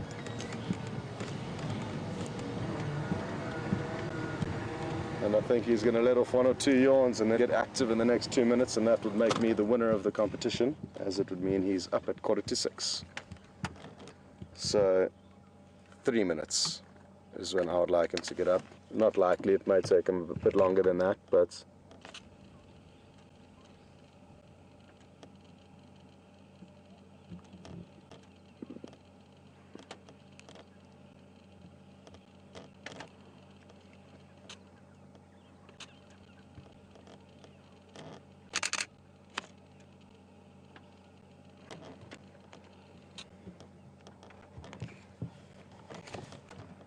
beautiful, this dappled sunlight coming down onto him. I sadly can't... Oh, there's the monitor.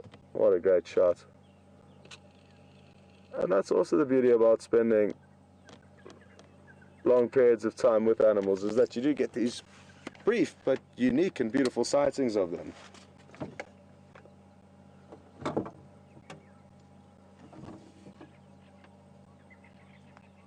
Go ahead, Craig.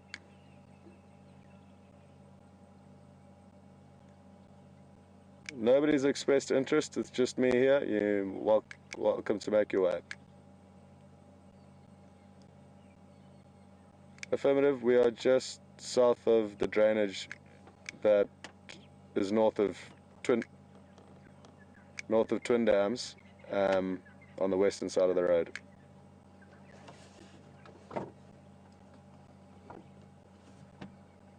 Just head down Twin Dams and I'll call you in.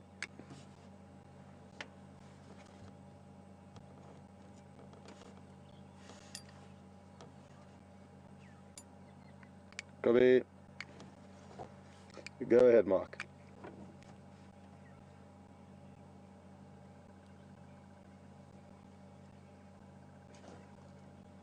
Mark, go ahead.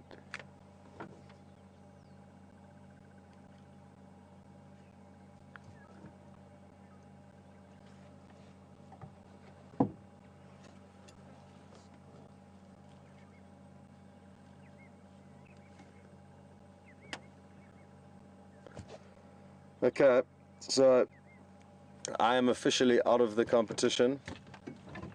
It's been 30 minutes since I called my 30-minute prediction. And there was a small glimmer of hope when he had his head up.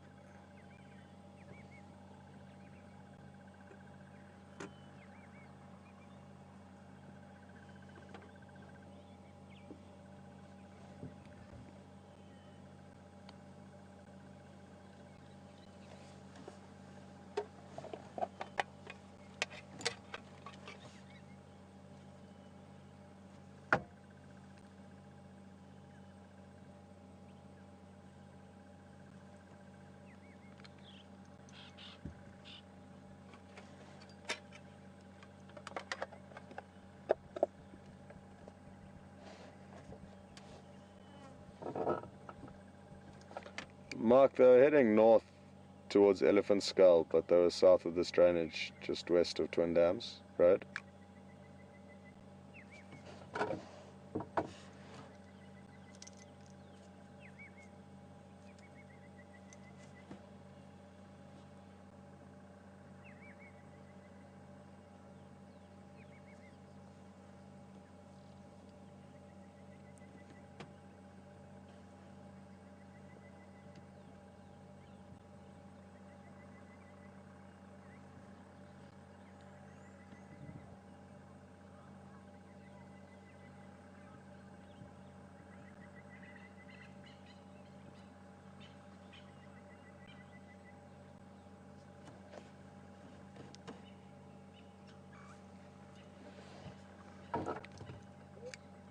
Just south of the drainage, west of the road, 50 meters west of the road.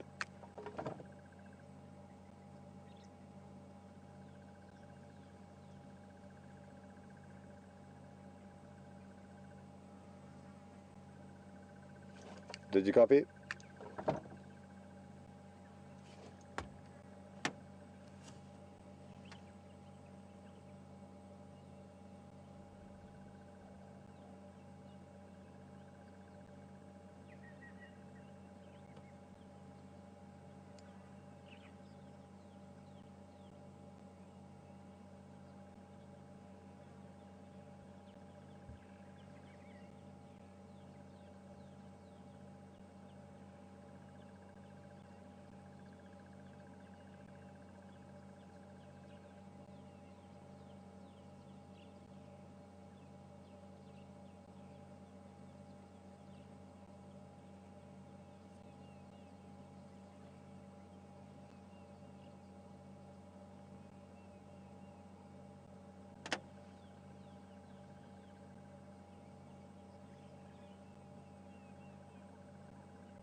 There were some impala nearby this morning, and there often are different types of general game, warthog, impala around Twin Dams, so that is something to bear in mind for a little bit later. It would be wonderful if he headed down to the dam to drink, but he does have lots of different drinking options. There's lots of little puddles of water around. Even though we haven't had rain for over a week now, at least. Brian, when do you think we last got rain? About a week now. Okay. Definitely about a week. Yeah.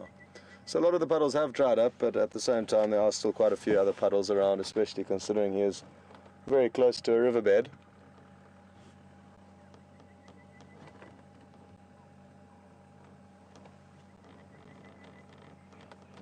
Sounds like another vehicle's approaching.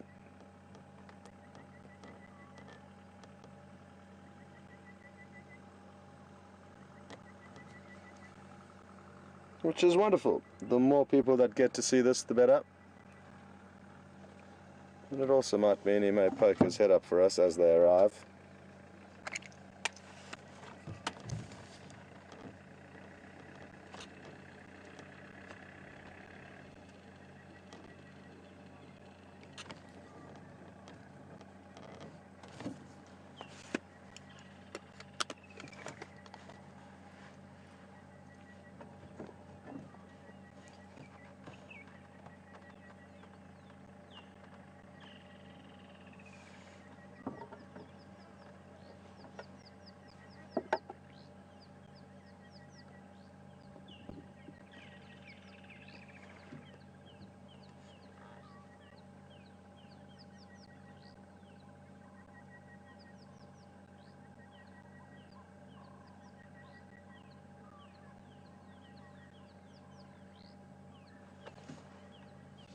Oh, well, they've just driven straight past, which is bizarre.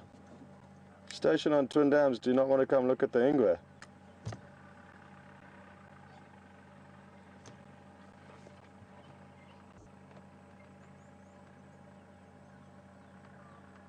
Yeah, no, another looks like a landowner's driven past.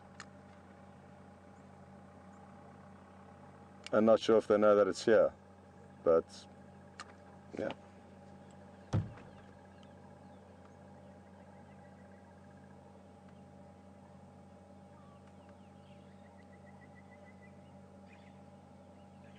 The last station at Scott with WildEarth, I think you saw us. If you want to come back and look at a leopard, you're more than welcome.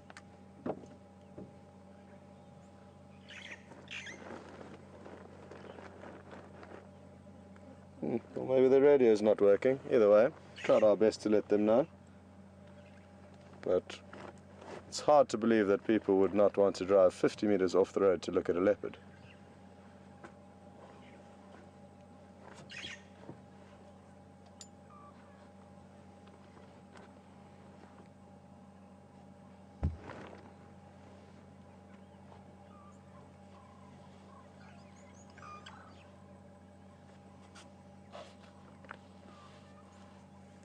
Rhonda in Georgia, good afternoon and welcome to our afternoon safari. Rhonda's asking whether lions and leopards get into fights, and yes they do. They are often, or always I would like to say, probably one-sided, because lion are mostly not on their own, whereas leopard mostly are. So often the leopard are outnumbered by lion. And even if it's one-on-one, a male leopard, a big male leopard would weigh about 100 kilograms, whereas a lioness of an average size would probably weigh around 120. So even a lioness against a fully grown big male leopard, she would have a considerable size advantage over him and in all likelihood win that battle. So leopards, I wouldn't like to say they fight, they get caught by lion, and this very individual that we're looking at took some chances just a few days ago. He was slinking around two very large male lions, the Matimba males, part of a coalition of 4, and these 2 males had killed a buffalo, and the leopard obviously heard the commotion and hung around there for about 72 hours that the lion were there. And we didn't actually see him stealing any pieces of the buffalo during the period that the lion was there. I'm guessing he did manage to, though, because his belly was very full, and I did see him before they killed that buffalo, and he was full-bellied, but for him to continue to be full-bellied for 72 hours, he would have had to continue eating. So I think he managed to get a little bit of tidbits while they were there, and even when they left, we found him there, and he took one of the hooves up the tree, or the lower part of a leg, and finished that off. So leopard will take chances trying to steal from lion, and lion will steal and overpower leopard whenever they get the opportunity to. So they do certainly steal from one another, but it's not really fighting when they come into contact, because it's often a very one-sided affair, and the leopard often loses if it can't get away. Thankfully, though, the leopards can scramble up trees, and lions aren't nearly as good a climber as leopard. And also, because they are considerably larger, the leopard can, even if a lion is a good climber, the leopard can manage to scamper onto the terminal branches which are too small to carry the weights of a lion. So they do have a few tricks up their sleeve to evade lion, but sometimes come unstuck. And it's the same with cheetah and leopard, Rhonda. Leopard will often overpower cheetah and kill cheetah and steal food from them, but again, it is often quite one-sided. Cheetah are built for high speed, a low confrontation, whereas leopards are certainly a lot more robust and can overpower cheetah most of the majority of the time. Go ahead.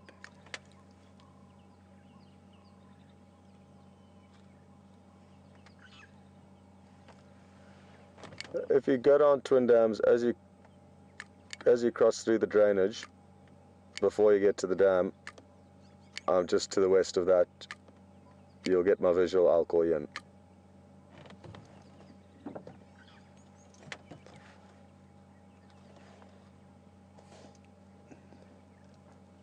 Yuri, that might have been you that drove past. Okay, copy. You're more than welcome to join. Kunyuma.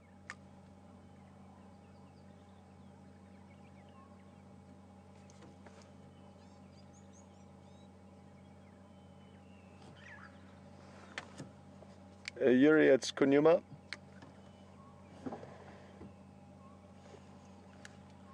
Okay, well that's good news. We managed to establish who it was that drove past us, and now they're going to hopefully come back and have a look, but not too sure.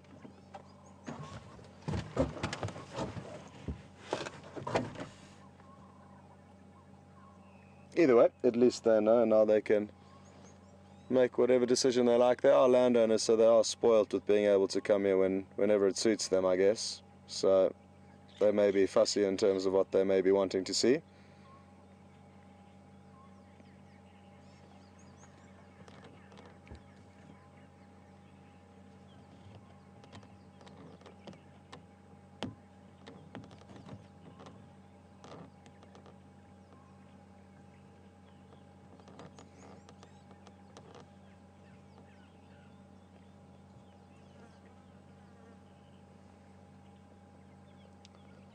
Questions just come through from Sherry on Twitter asking whether leopards have spots on their skins, and you'll probably be able to answer that question for me because there's one right in front of you. So you'll see the hindquarters does have a few solid spots, but the majority of the leopard's patterns are made up of rosettes, which I guess are black interlinked dots almost with a caramel center. And like I said, those are termed rosettes. So that, yes, there are a few spots on a cheetah, I guess, but the only spots you'll find, or patterns on a cheetah, sorry, I'm getting my animals confused, you're making a real meal of this. A cheetah has got solid spots, it does not have rosettes. And a leopard does have a few solid spots, but predominantly these rosettes with the caramel centers. So yes, that is the difference between cheetahs and leopards, but like I say, leopards do have a few spots. It would not be true to say they don't have any. Another difference is that the facial markings are considerably different. A cheetah will have black tear marks running down from its eye along the side of its muzzle, whereas the leopard doesn't have those tear marks. So those are two distinctive characteristics, and there are many others. Just the size and shape of the two animals is drastically different. Cheetah are longer and more slender, far less robust than a leopard, which makes sense considering it is the fastest mammal on the planet. And it has a very similar build, I guess, to a whippet or a greyhound, if you could relate it to a dog. And a leopard, I guess you could relate to. Which kind of a dog would be a leopard compared to a cheetah as a greyhound?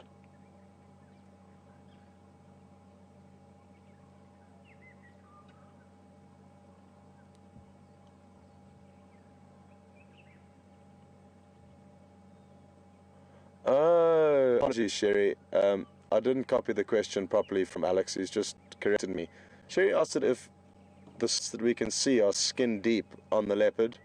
I don't have a clue. I've never shaved a leopard, but it's a good question. And somebody will know the answer to that question. Maybe Will Fox will, who's part of our WildEarth team. He's done a lot of leopard capture and collaring, and they would probably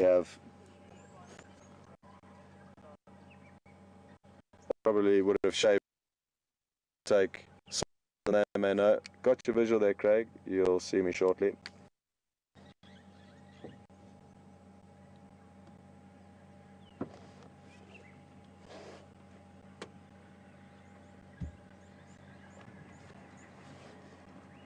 He's just in front of me, so you can either park on my left hand side or further to the east.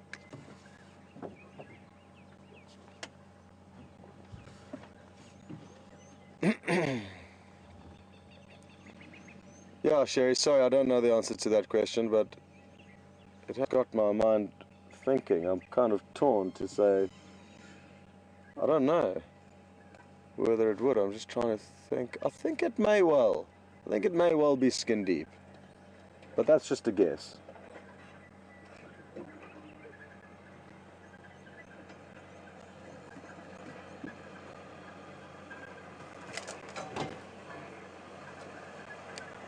Kunyuma is just north of Twin Dams. Sorry, go again? West of Twin Dams Road, north of Twin Dams, south of the drainage.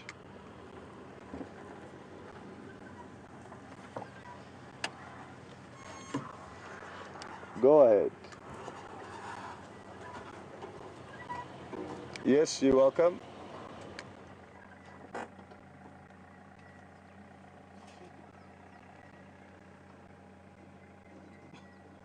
Yeah, I don't know who most of you are, so if you can just say your name, and then I can control standbys. But there are 3 vehicles here. Good afternoon. Hi, Craig. Afternoon, folks. How you doing?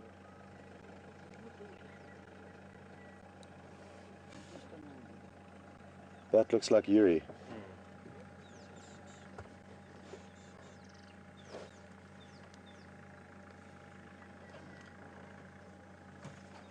Yuri, your best bet might be on the other side of this quarry. Your best bet may be on the other side of this quarry to our right. I want to let you know your radio is... Oh, buddy. It's 2 words, release, 2 words, release. Anyway. Okay, sorry about that, folks. I just needed to control things there. There's a lot of people that expressed interest in coming here, so I just needed to... I'll control them up there. Thanks very much, Craig. But thankfully, as you may have just heard, Craig, who's just arrived here, will now control all the standbys, so I'm going to switch off my radio and enjoy the peace and quiet. Thanks, Craig.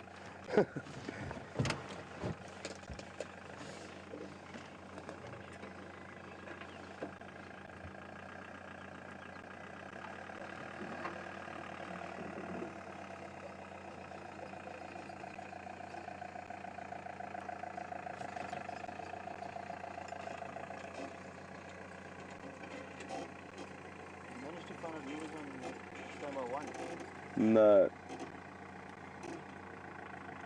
It sounds like 2 different guys kind of expressed interest at the same time, but it's... One was Roy from Road 2. Yeah. Abel's already been here, from Jakarta. Yeah.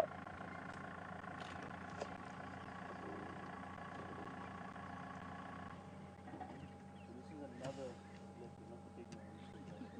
It's actually his son.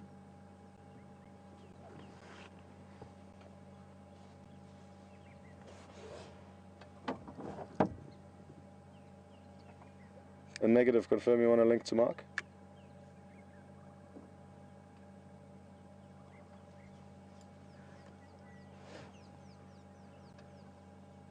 Copy.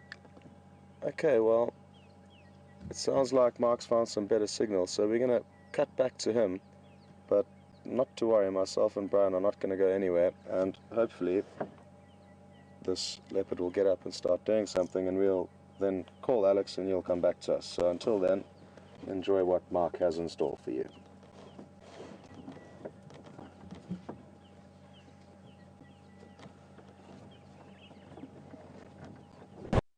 Hi everybody, well while we've got Kunyuma lying down and passing his time here,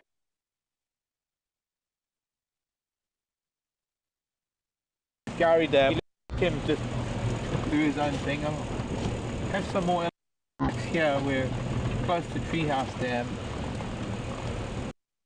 I didn't get that. Let me just check my earpiece quickly.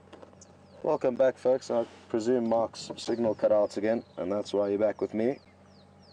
Because as you can see, the leopard is still doing nothing.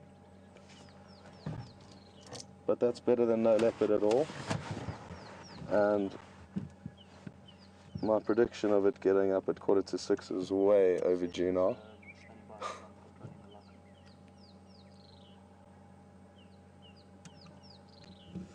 And for there's two movers in, you can make your way.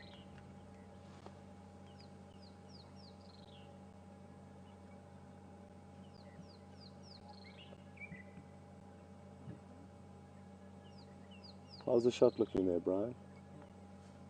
Is the golden grass in the foreground a part of the picture? Is that possible? Okay. Good. That must look good then.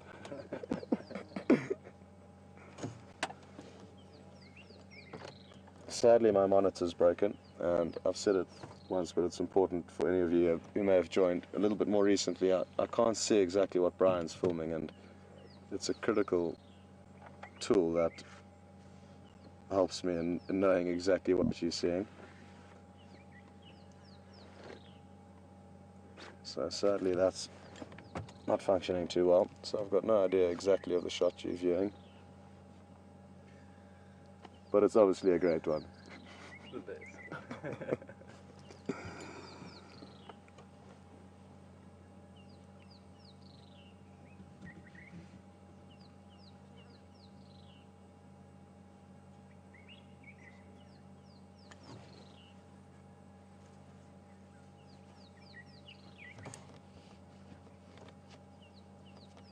Craig, I'm going to leave, but I'm not going to leave. I'm just going to go for a drive around the dam, if you don't mind, because Mark's vehicle's not working, so I'm still here, but I'm not here. Incognito. Alright, I'm going to take your spot there. Perfect. Well, then it makes then everyone's winning. Cool. Thanks, buddy. Alright. I'm just going to loop around the dam and then I'll come. But claim that spot. We'll do it. Oh. Well, we might well go for a quick tootle on to Twin Dams, because Craig will be able to let us know if anything changes there, and doing a little bit of a sneaky maneuver, because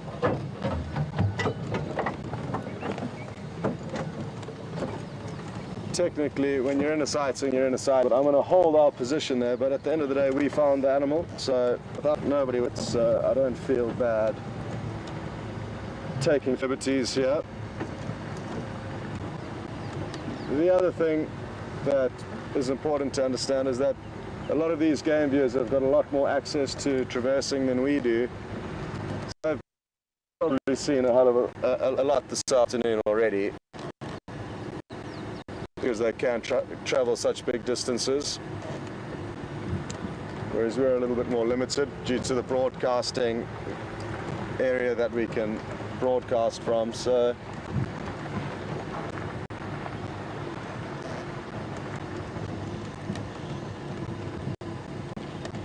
either way, just thought I'd let you know the nitty why I was saying I'm there and I'm there. This is very interesting. Mark?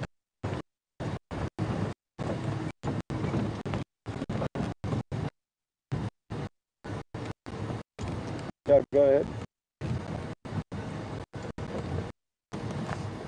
He crossed east, no, sorry, west, Ballinati's, Garryman. Well, this is very interesting because there's a young buffalo calf amongst this herd of bulls, and it was obviously separated from the herd.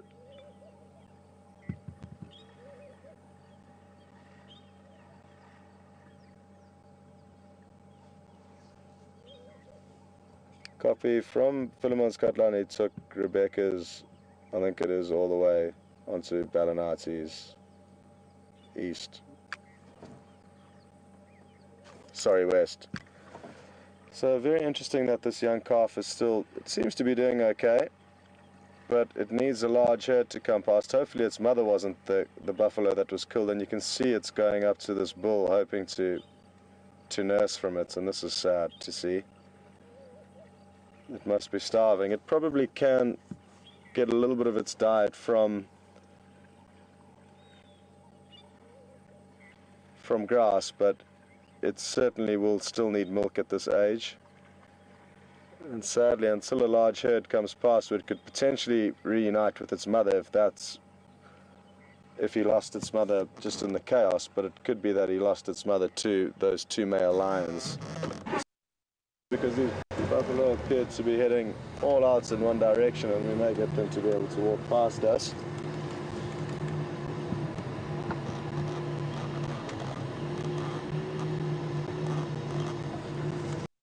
Alex has just asked whether the young buffalo's got an injury on its back left leg. I'm going to have a closer look. I haven't noticed anything. Thanks for pointing that out, Alex.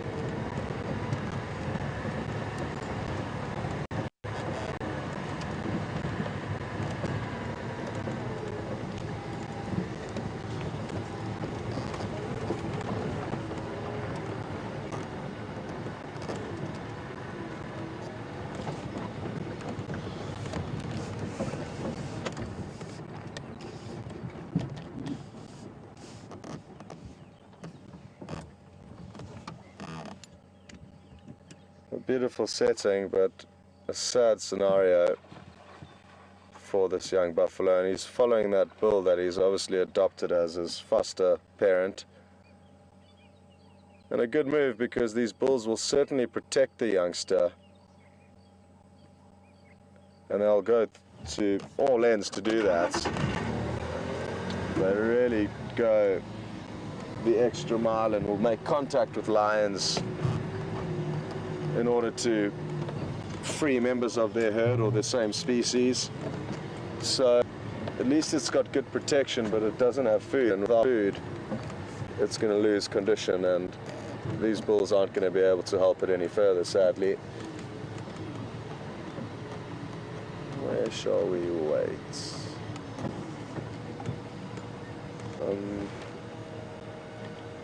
Not the best spot at the moment, but it will hopefully become a better spot if we just give it a few moments.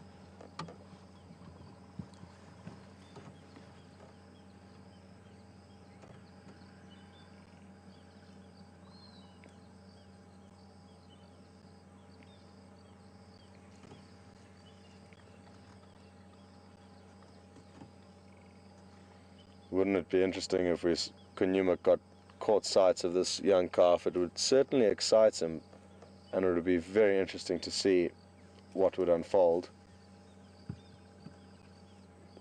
But there's a lot of big buffalo bulls here that would not tolerate any nonsense from a leopard, so it would have to be a very stealthy maneuver.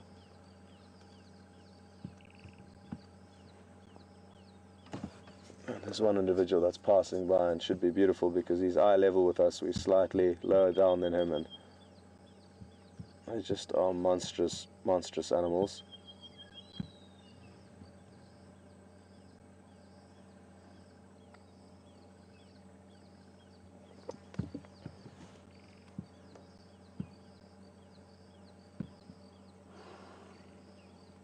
Raggedy ears, lots of battles for ladies, no doubt.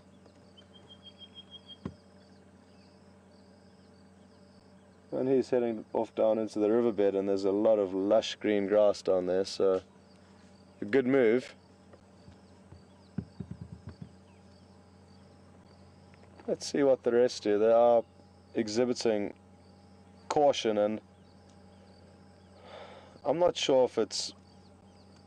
I mean, we view buffalo so often without predators that it would be difficult for them to assume that whenever they see us there's a predator in tow. But sometimes you can't help but feel that.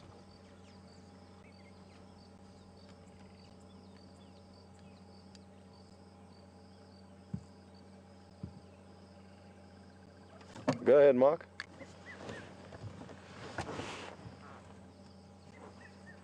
Mark, are you calling?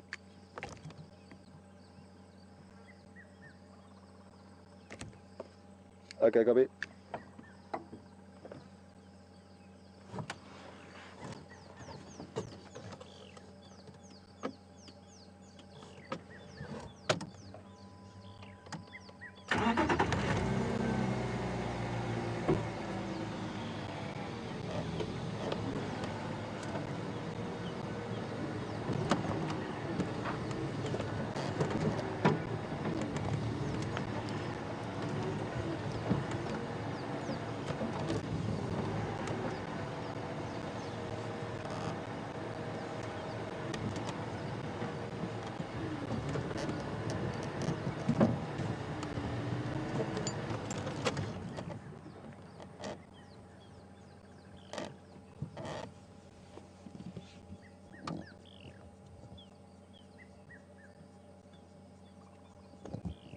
It really is interesting. The one that it appears to have adopted as its foster parent is the one that is giving us the most attention, so it almost seems like it's reciprocal, that this certain individual's taken on that responsibility, and it is showing the most kind of attitude towards us. Anyway, it could have ended up worse for this young buffalo calf. There's that wound that Alex, I think, is talking about, but battled to get actually a good look at it, but it certainly does appear to be limping, and potentially that's why it did lose the herd. Yeah, hard to see anything evident there from this angle. Anyway, let's get back to this leopard, because if he does get up and active, I'd like to make sure we are there for a little moment, and I'm sure he'll start yawning soon. So we will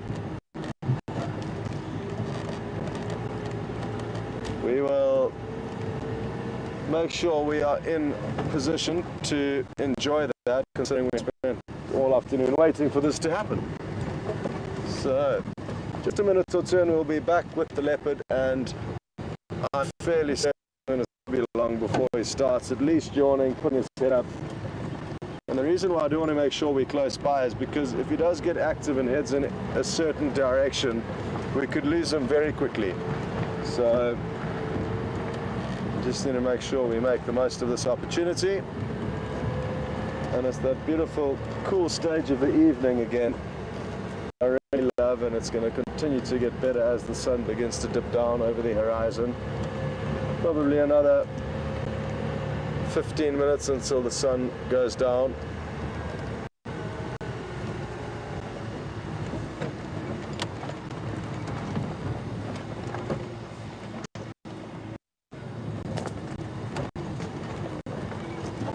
Looks like this game view is taken it to the next level in terms of proximity to parking to it, but that's fine. We should still be able to get a view.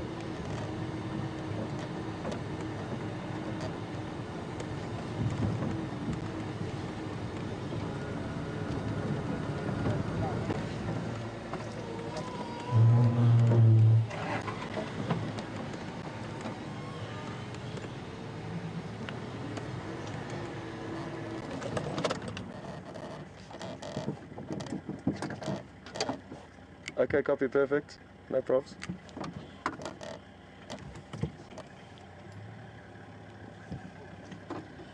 Take your time, you're perfect there, no rush. Okay. Okay.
Just another example of how short of a time game viewers can spend in these sightings. It's sometimes blows my mind, actually.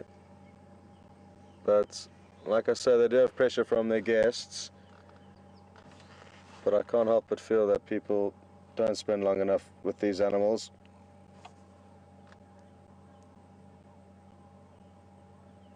Because if you think about it, the time spent traveling between animals that you lose actually watching any one given animal can be considerable, because you can be covering large distances here between sightings, and if all you're doing is ping-ponging between sighting and sighting, you may be spending a lot of time not actually with animals. And it's imperative to spend time with animals in order to be able to see them act and behave as they normally do.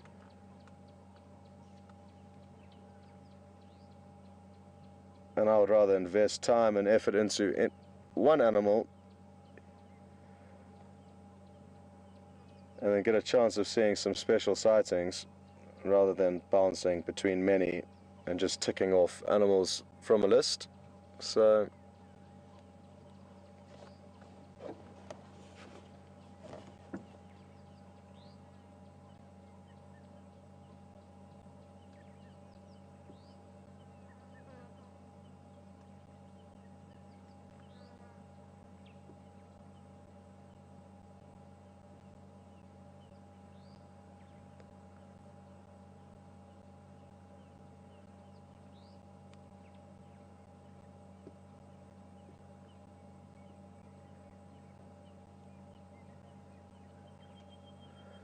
Joe on Twitter says that she didn't think that buffalo calf looked very young.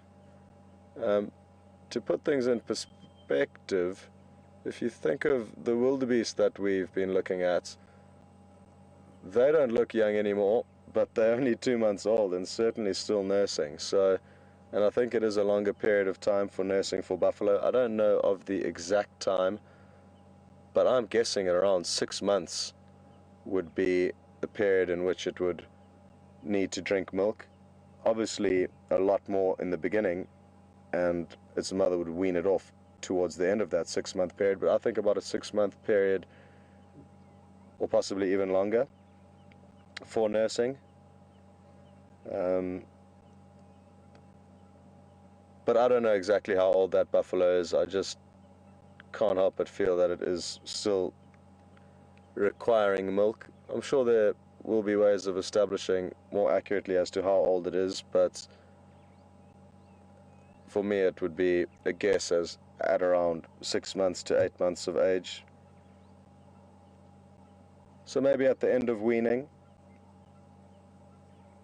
But you would have noticed, I'm sure, how it came up to the rear of that buffalo bull and wanted to suckle, but it's probably tried many times and failed, so maybe that's why it didn't persist, or maybe it's been kicked a few times by the buffalo bull when it's tried, because the buffalo bull understandably would not know what that calf would want in that rear end of his body.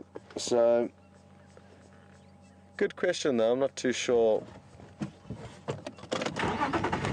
of any finer details though, sadly, in terms of how old they will be when they stop drinking milk or stop requiring milk. Just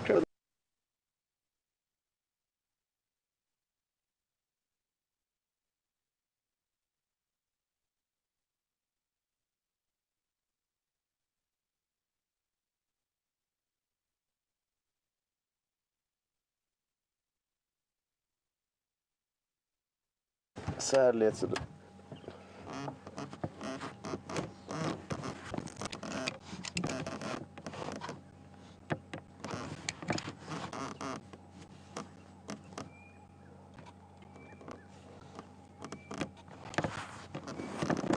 Sorry about the signal issue there, but at least it didn't cut for good, and we are back in action.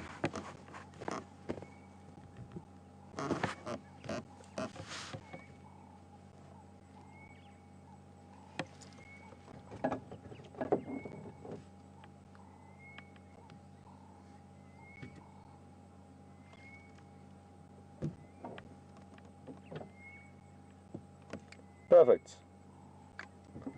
Folks, we're going to cut across to Mark. He's got some good signal, and might as well make the most of his adventures while we are stuck here, and we'll see you later.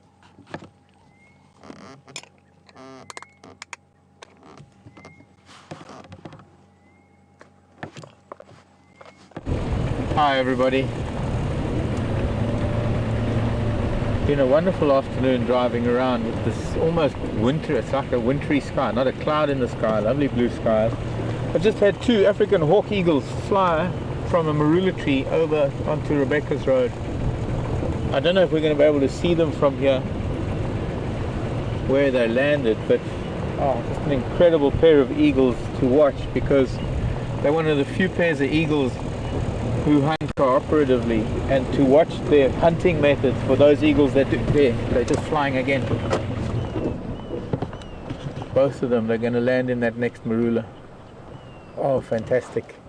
I'm going to try and creep up on them, and I haven't been, since they've been flying away, I haven't been able to see whether they've got full crops or not. But when I say hunt cooperatively, it's quite amazing to see how each one has a particular function or a particular part to play in the hunt, and they know they work as a team for their entire lives, sometimes decades. Okay, so now we're just going to have to try and creep around this combretum and hope that they don't fly. They're going to be sitting in the tree with some sun on it. Beautiful afternoon. And please don't fly, child. Please don't fly. Please don't fly.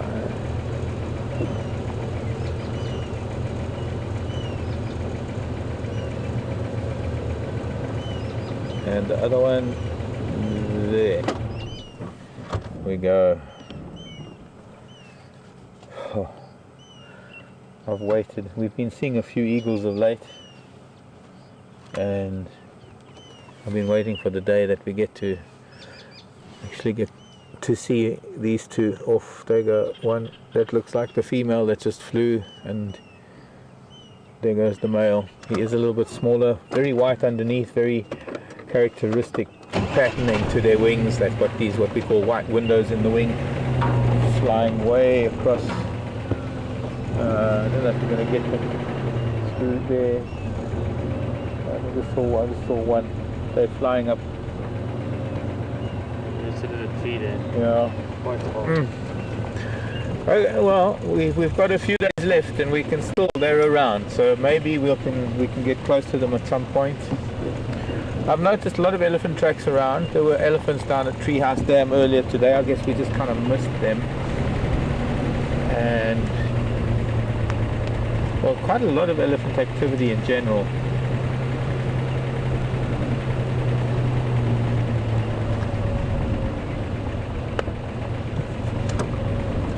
But strangely enough, with all the elephant tracks on the road and the elephants we saw earlier,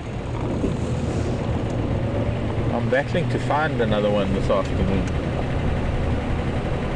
I'm thinking that they probably have been peeping out of the sun. Hello, Kingfisher. Hope you're all having a wonderful weekend as we are here in Africa. Beautiful sun. We need to just stop and see this, or find a spot for a sunset. It's not going to have the colors that a sunset has when there's cloud in the sky, because it's just blue. It is blue 360 degrees.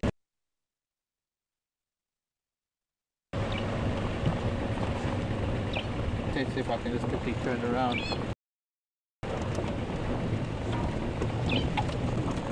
Just to get a glance of what it looks like coming through the trees.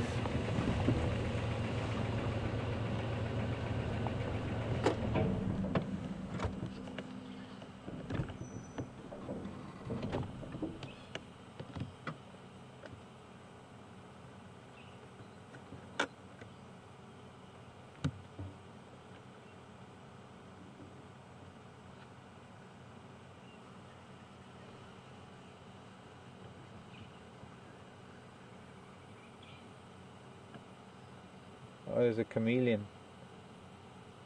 I can see a chameleon stalking something.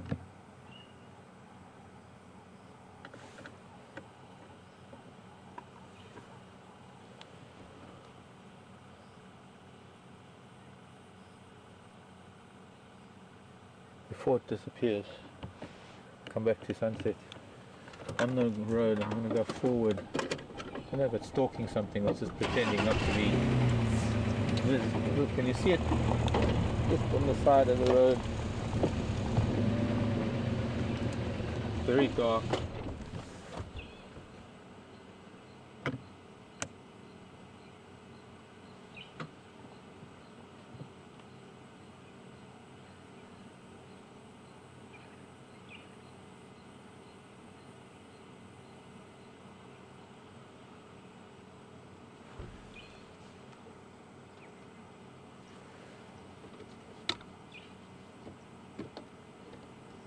I was hoping that maybe we could go to see Kunyuma, but it sounds like that Kunyuma is the only thing that's going this afternoon, apart from the odd elephant that have been seen in buffalo.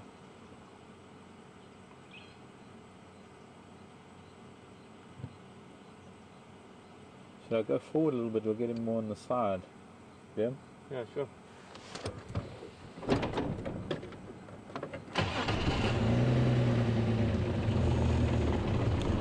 If I hadn't turned around for the sunset, I was going to aim for that little knobthorn.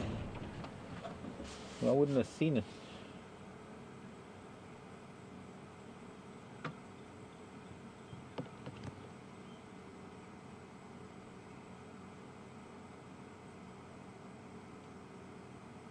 Gonna eat something. What's that little thing, like an ant in front of it? I thought I was gonna eat it, but it didn't. They don't eat ants. Ants have acid. Formic acid or well, just different types of acids.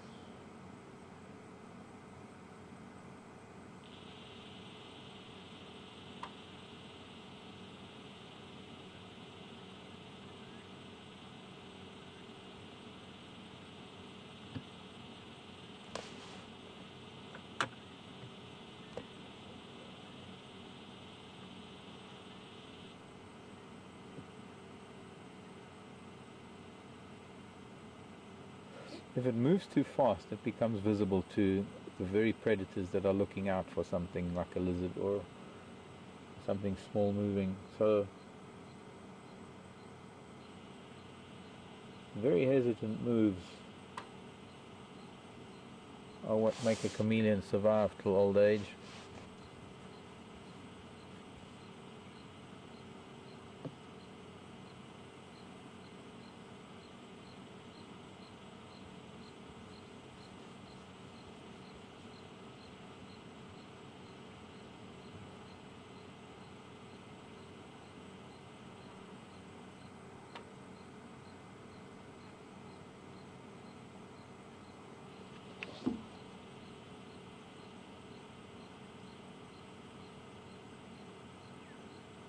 I'm thinking it's going to climb this little sapling. It's a little knobthorn sapling that leads to another branch that goes into a bush willow that leads into the very big knobthorn. Actually, it's a black monkey thorn above us. So there's a good chance it might start climbing.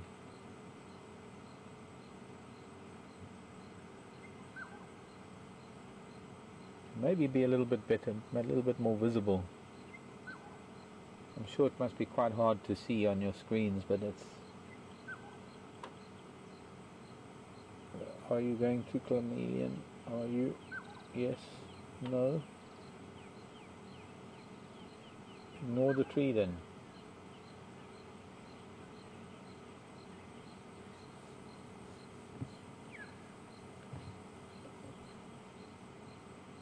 He's going past the tree. Okay. Can't always predict what a chameleon is going to do.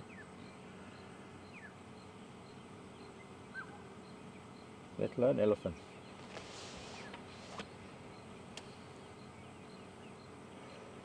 and we shall leave it be, because it's getting a little bit difficult to see the child now. Well, that's what chameleons are. They're camouflaged and they are hard to see.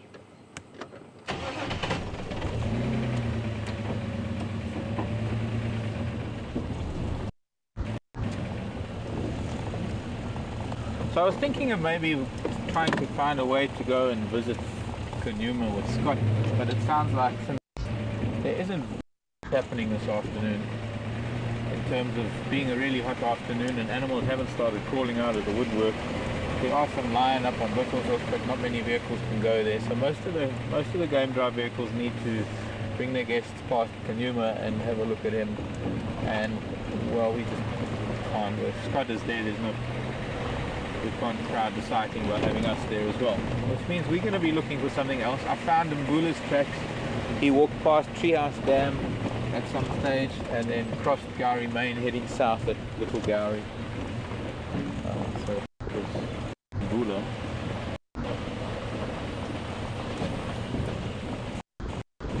Still there's a couple of leopards around that we haven't found recently. Been quarantined.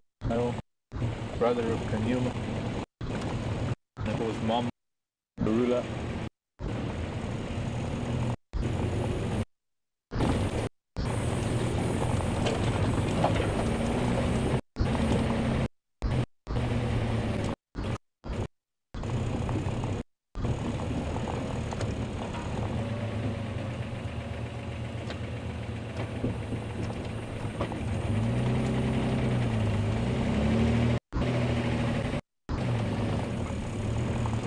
Waxing crescent moon. We're in about the third day of new moon, I think, at least. Unusual we didn't have weather over new moon, although we had a lot of it leading up to new moon, the last phase of last moon. But that means that we have the moonlight coming soon. As it starts getting bigger, closer to first quarter, these evenings are going to get much lighter after sunset. Look at that, there is a little bit of clouds actually just over the escarpment. We couldn't see it from where we were earlier.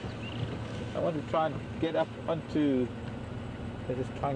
quarantine and catch the last patch of this beautiful sunset on a lovely Saturday afternoon.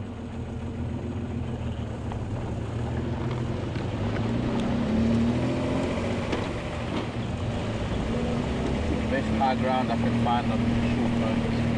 Hopefully we can find a spot to show this to you. Oh, there's even also lovely. Very high now. Placing you around here. It's almost like the flat anvil at the top of a thunderstorm that is possibly so far away on the mountains that we're only seeing the top of it. At maybe 20,000 feet.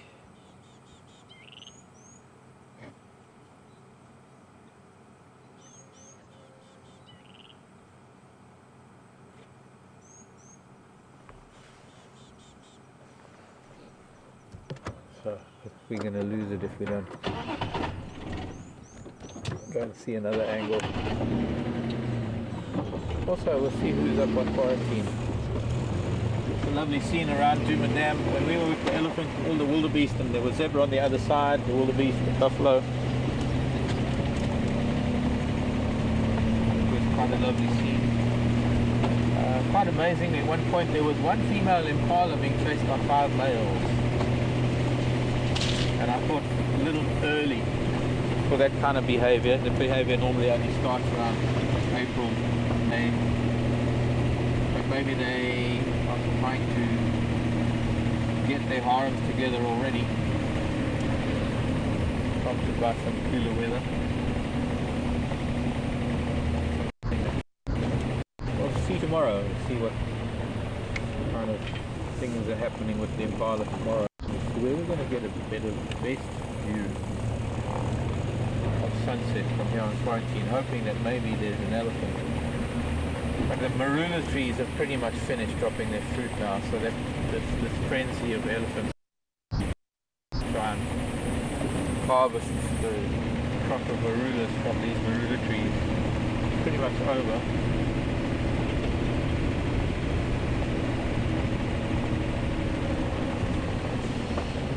Well, not as good as the western sky. There's a few clouds, but we're still not high enough. We'd have to be up maybe where our little house on the prairie is. We're losing that lovely glow that was there when we last stopped. There's some elephants. Knew we might find an Ellie for an Ellie sunset. Still hanging around with marula trees. Let's see who we got. We got cows and calves.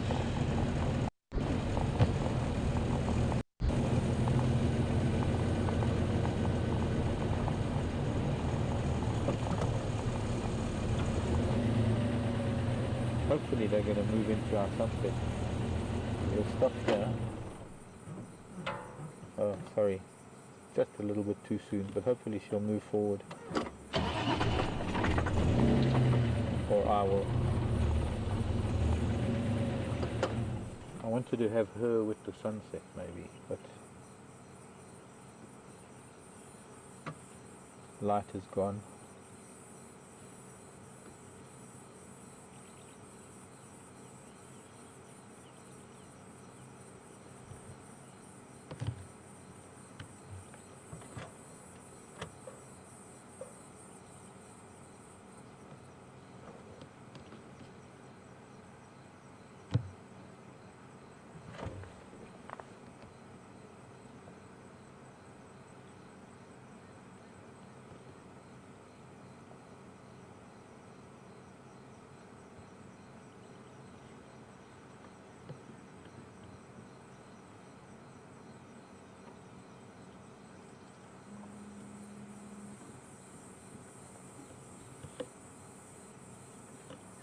It's a small family group by the looks of things.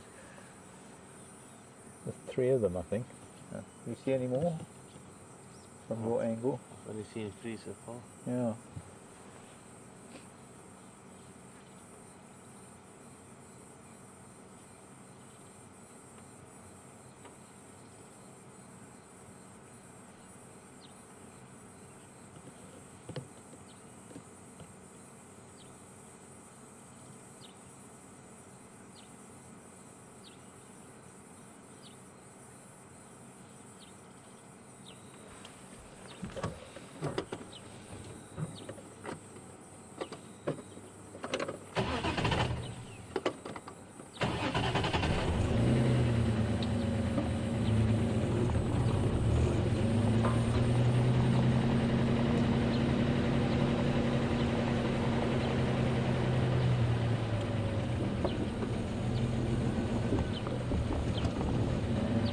Funny enough, looks like that's just, she's rushing down to that marula tree, that's what it is. Maybe that, maybe she was moving away from us, but it's not, she just moved down. I think the other calf, the taller calf, the bigger calf, must have said something about there being a lot of marulas, and she whirled around and almost ran down there to that big marula tree. Lovely starchy smell to the evening, temperatures are dropping nicely. Oh, there are swallows flying, dear. Grassland. Oh, maybe a little bit of elephants on there.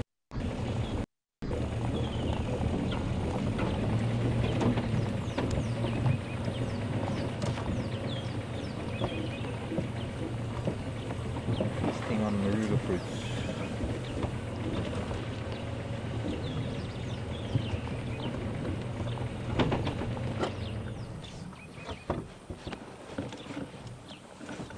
Rubbing her eye.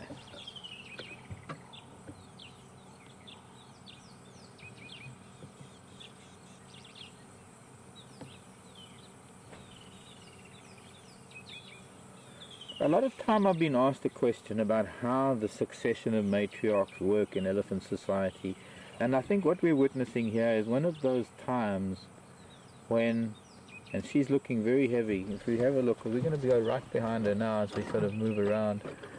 See how much bigger she is on the left.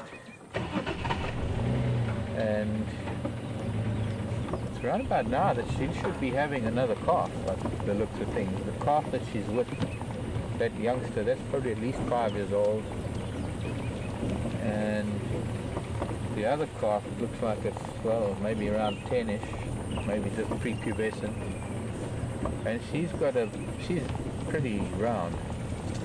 I think she's got another calf on the way.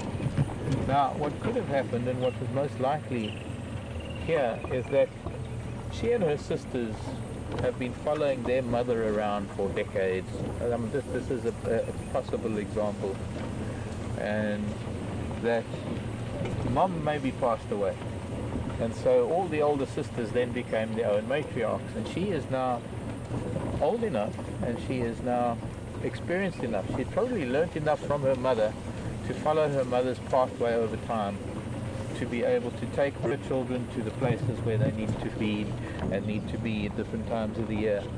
And with the third one on the way, no doubt, she's going to have a nice little family budding. The two daughters, these two little girls that she's got, when they become 30, 40 years old, well, they'll be 30, 35 or 40, 45 maybe, when, maybe not that old, but they will then become their own matriarchs eventually in time.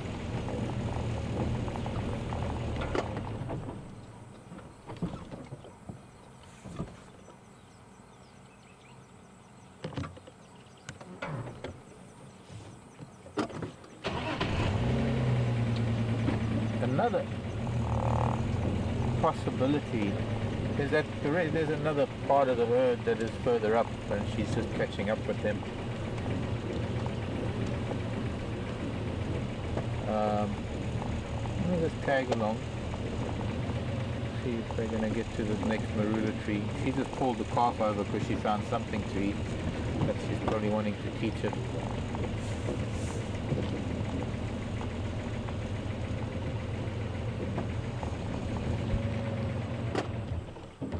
Quite lush grassland down here at the bottom end of quarantine. Well, now they've stopped and they're grazing. So I'm trying to get a little view other than Ellie rump.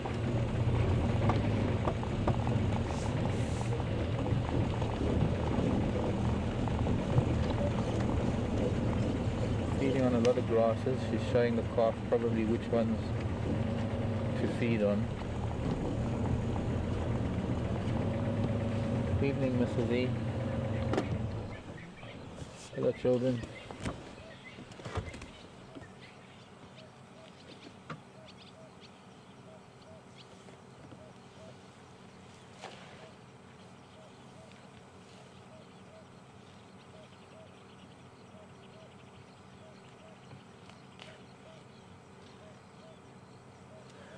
Somewhat different vegetation that grows at the bottom end of this slope, where on the edge of the tree line, it's what we call a seep line, where on the higher ground where all the big marula trees are just behind her, and where those lovely silver cluster leaves are, that's sort of the edge of the sandy soils.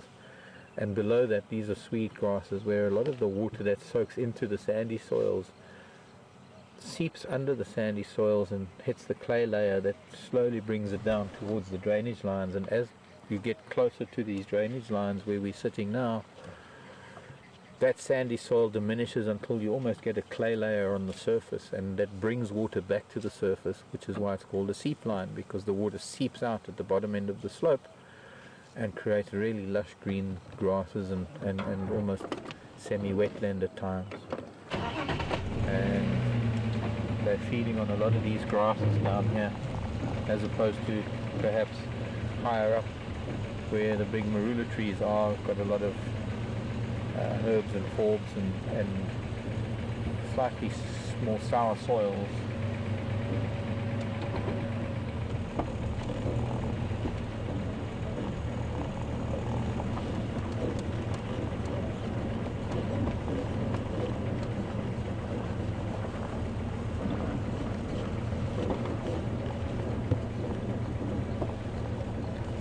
Some impala up ahead. I just put negative. Did not copy.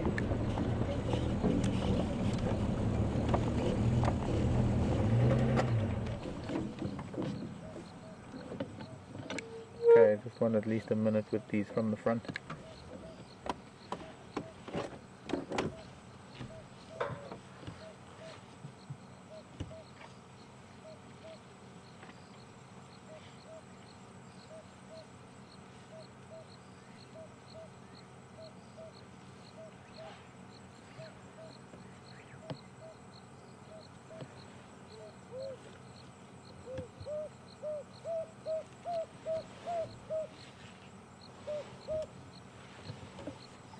an owl behind us.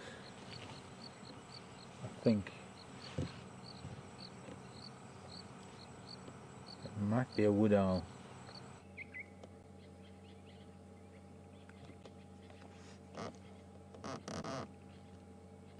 Welcome back, and he's literally just got up this very second. And it looks like he's just repositioning, but he is showing signs of getting active, and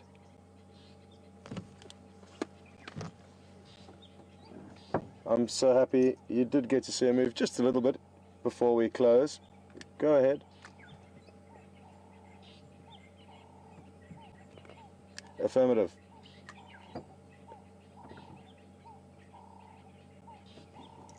Copy. Thanks. Have a good one.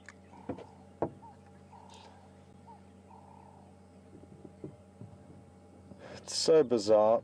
He did a little bit of grooming and then yawned once or twice, stood up, stretched, and then straight back to original.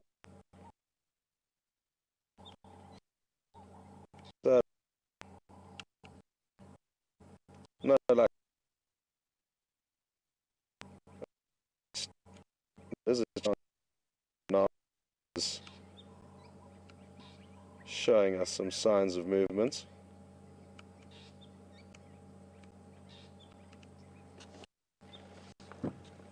And I believe you are enjoying a beautiful elephant sighting.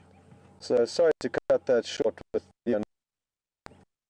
As soon as he got up, we did need to make the most of that, and we didn't realize he would flop straight back down. So apologies, but our intentions were in the right place, because we have spent the whole afternoon waiting for this animal to provide us with a little bit of entertainment and movement.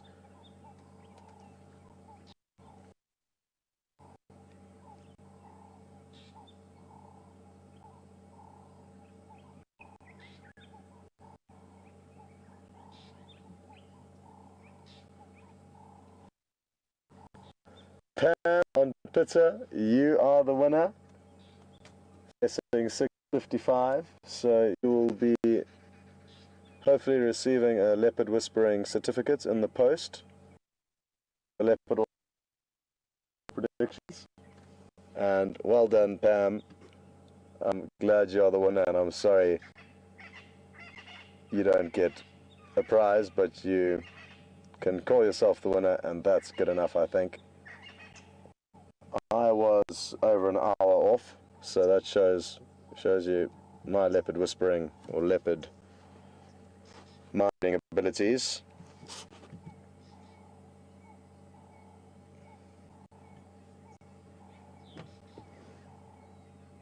We will see how things go this evening.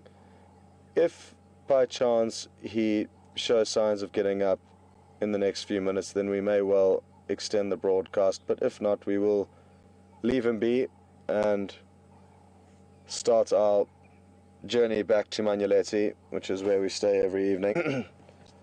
And that way be fresh for tomorrow's adventures, and tomorrow will be a long day for us because we've both out in the morning, and we've also got the fireside chat tomorrow evening, and it will be the last fireside chat, so quite sad that it is the last one, but it is what it is, and it will be a long evening, so it'll be nice to get as much rest in as possible today.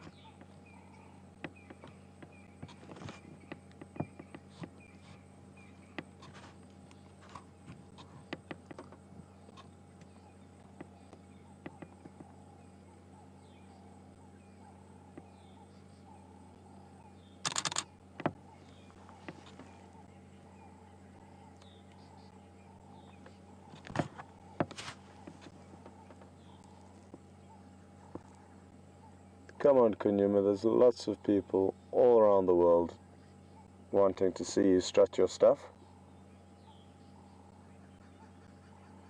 Ah, thought he heard us, but no, or maybe Pam's tuning into his frequency and letting him know our plans, who knows.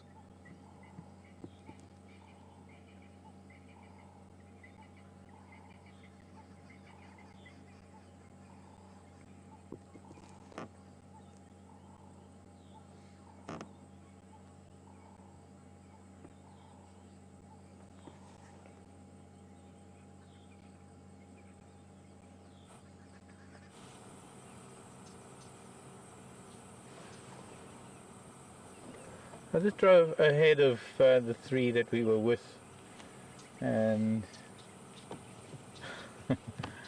there's another female with a little one that she's calling it.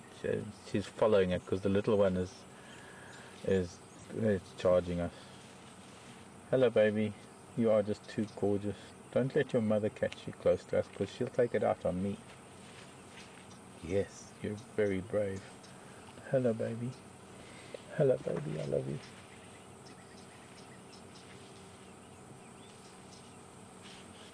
And I think it's probably her sister who's coming.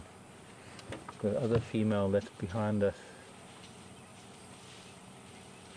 I'm not doing anything to your baby, by the way. Hello, little girl. Hello, baby girl. Is that your mama also?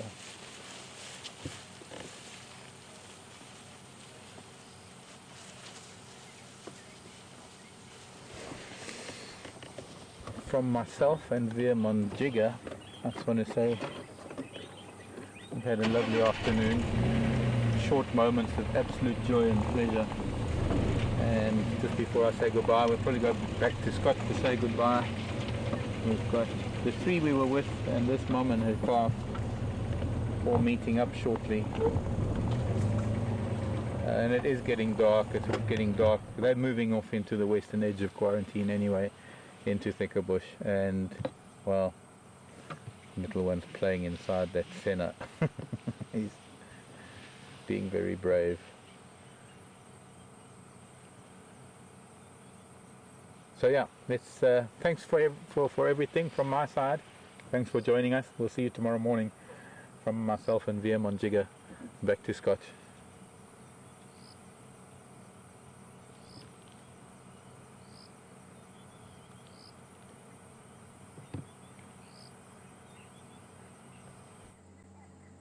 Keep coming, Aubrey. I got your audio, and just keep an eye out for me on the west.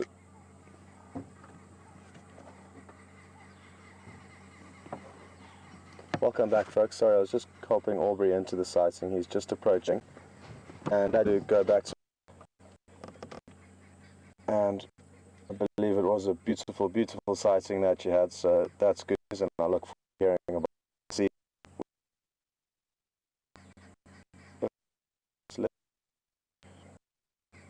As you can see, the sleep, but it did have it set up momentarily. Well, next few minutes you may have it up. May not necessarily move, but hopefully you'll at least yawn once.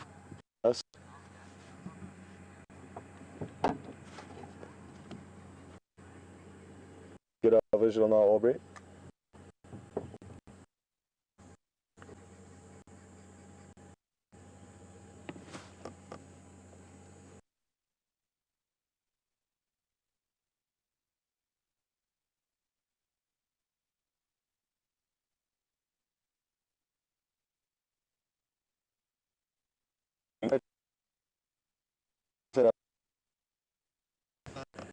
If he does then simultaneously get on the move, we'll follow him for a bit. If not, we will.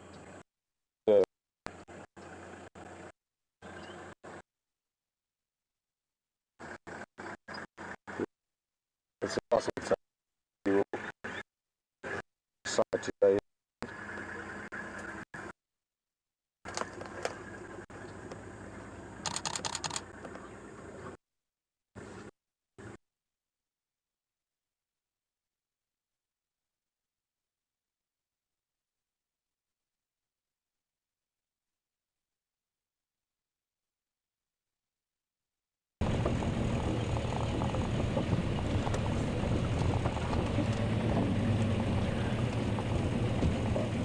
I couldn't wish for a better silhouette to say goodbye with.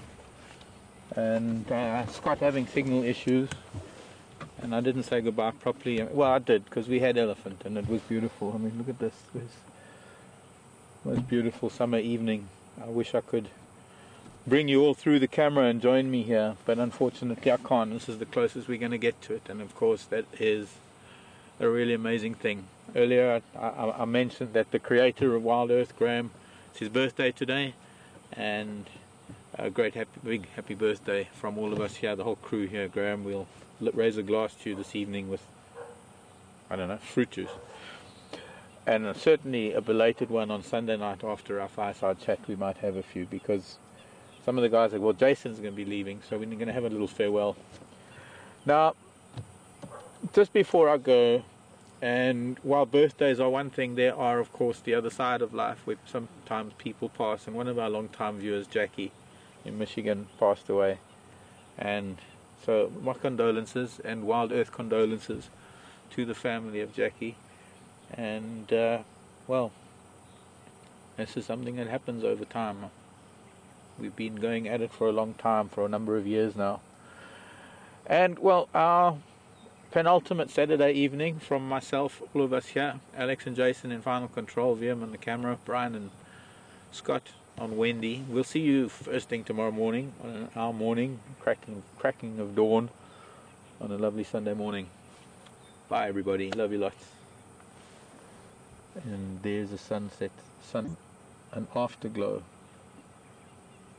of note. Looks like snow with this light coming through the grasses.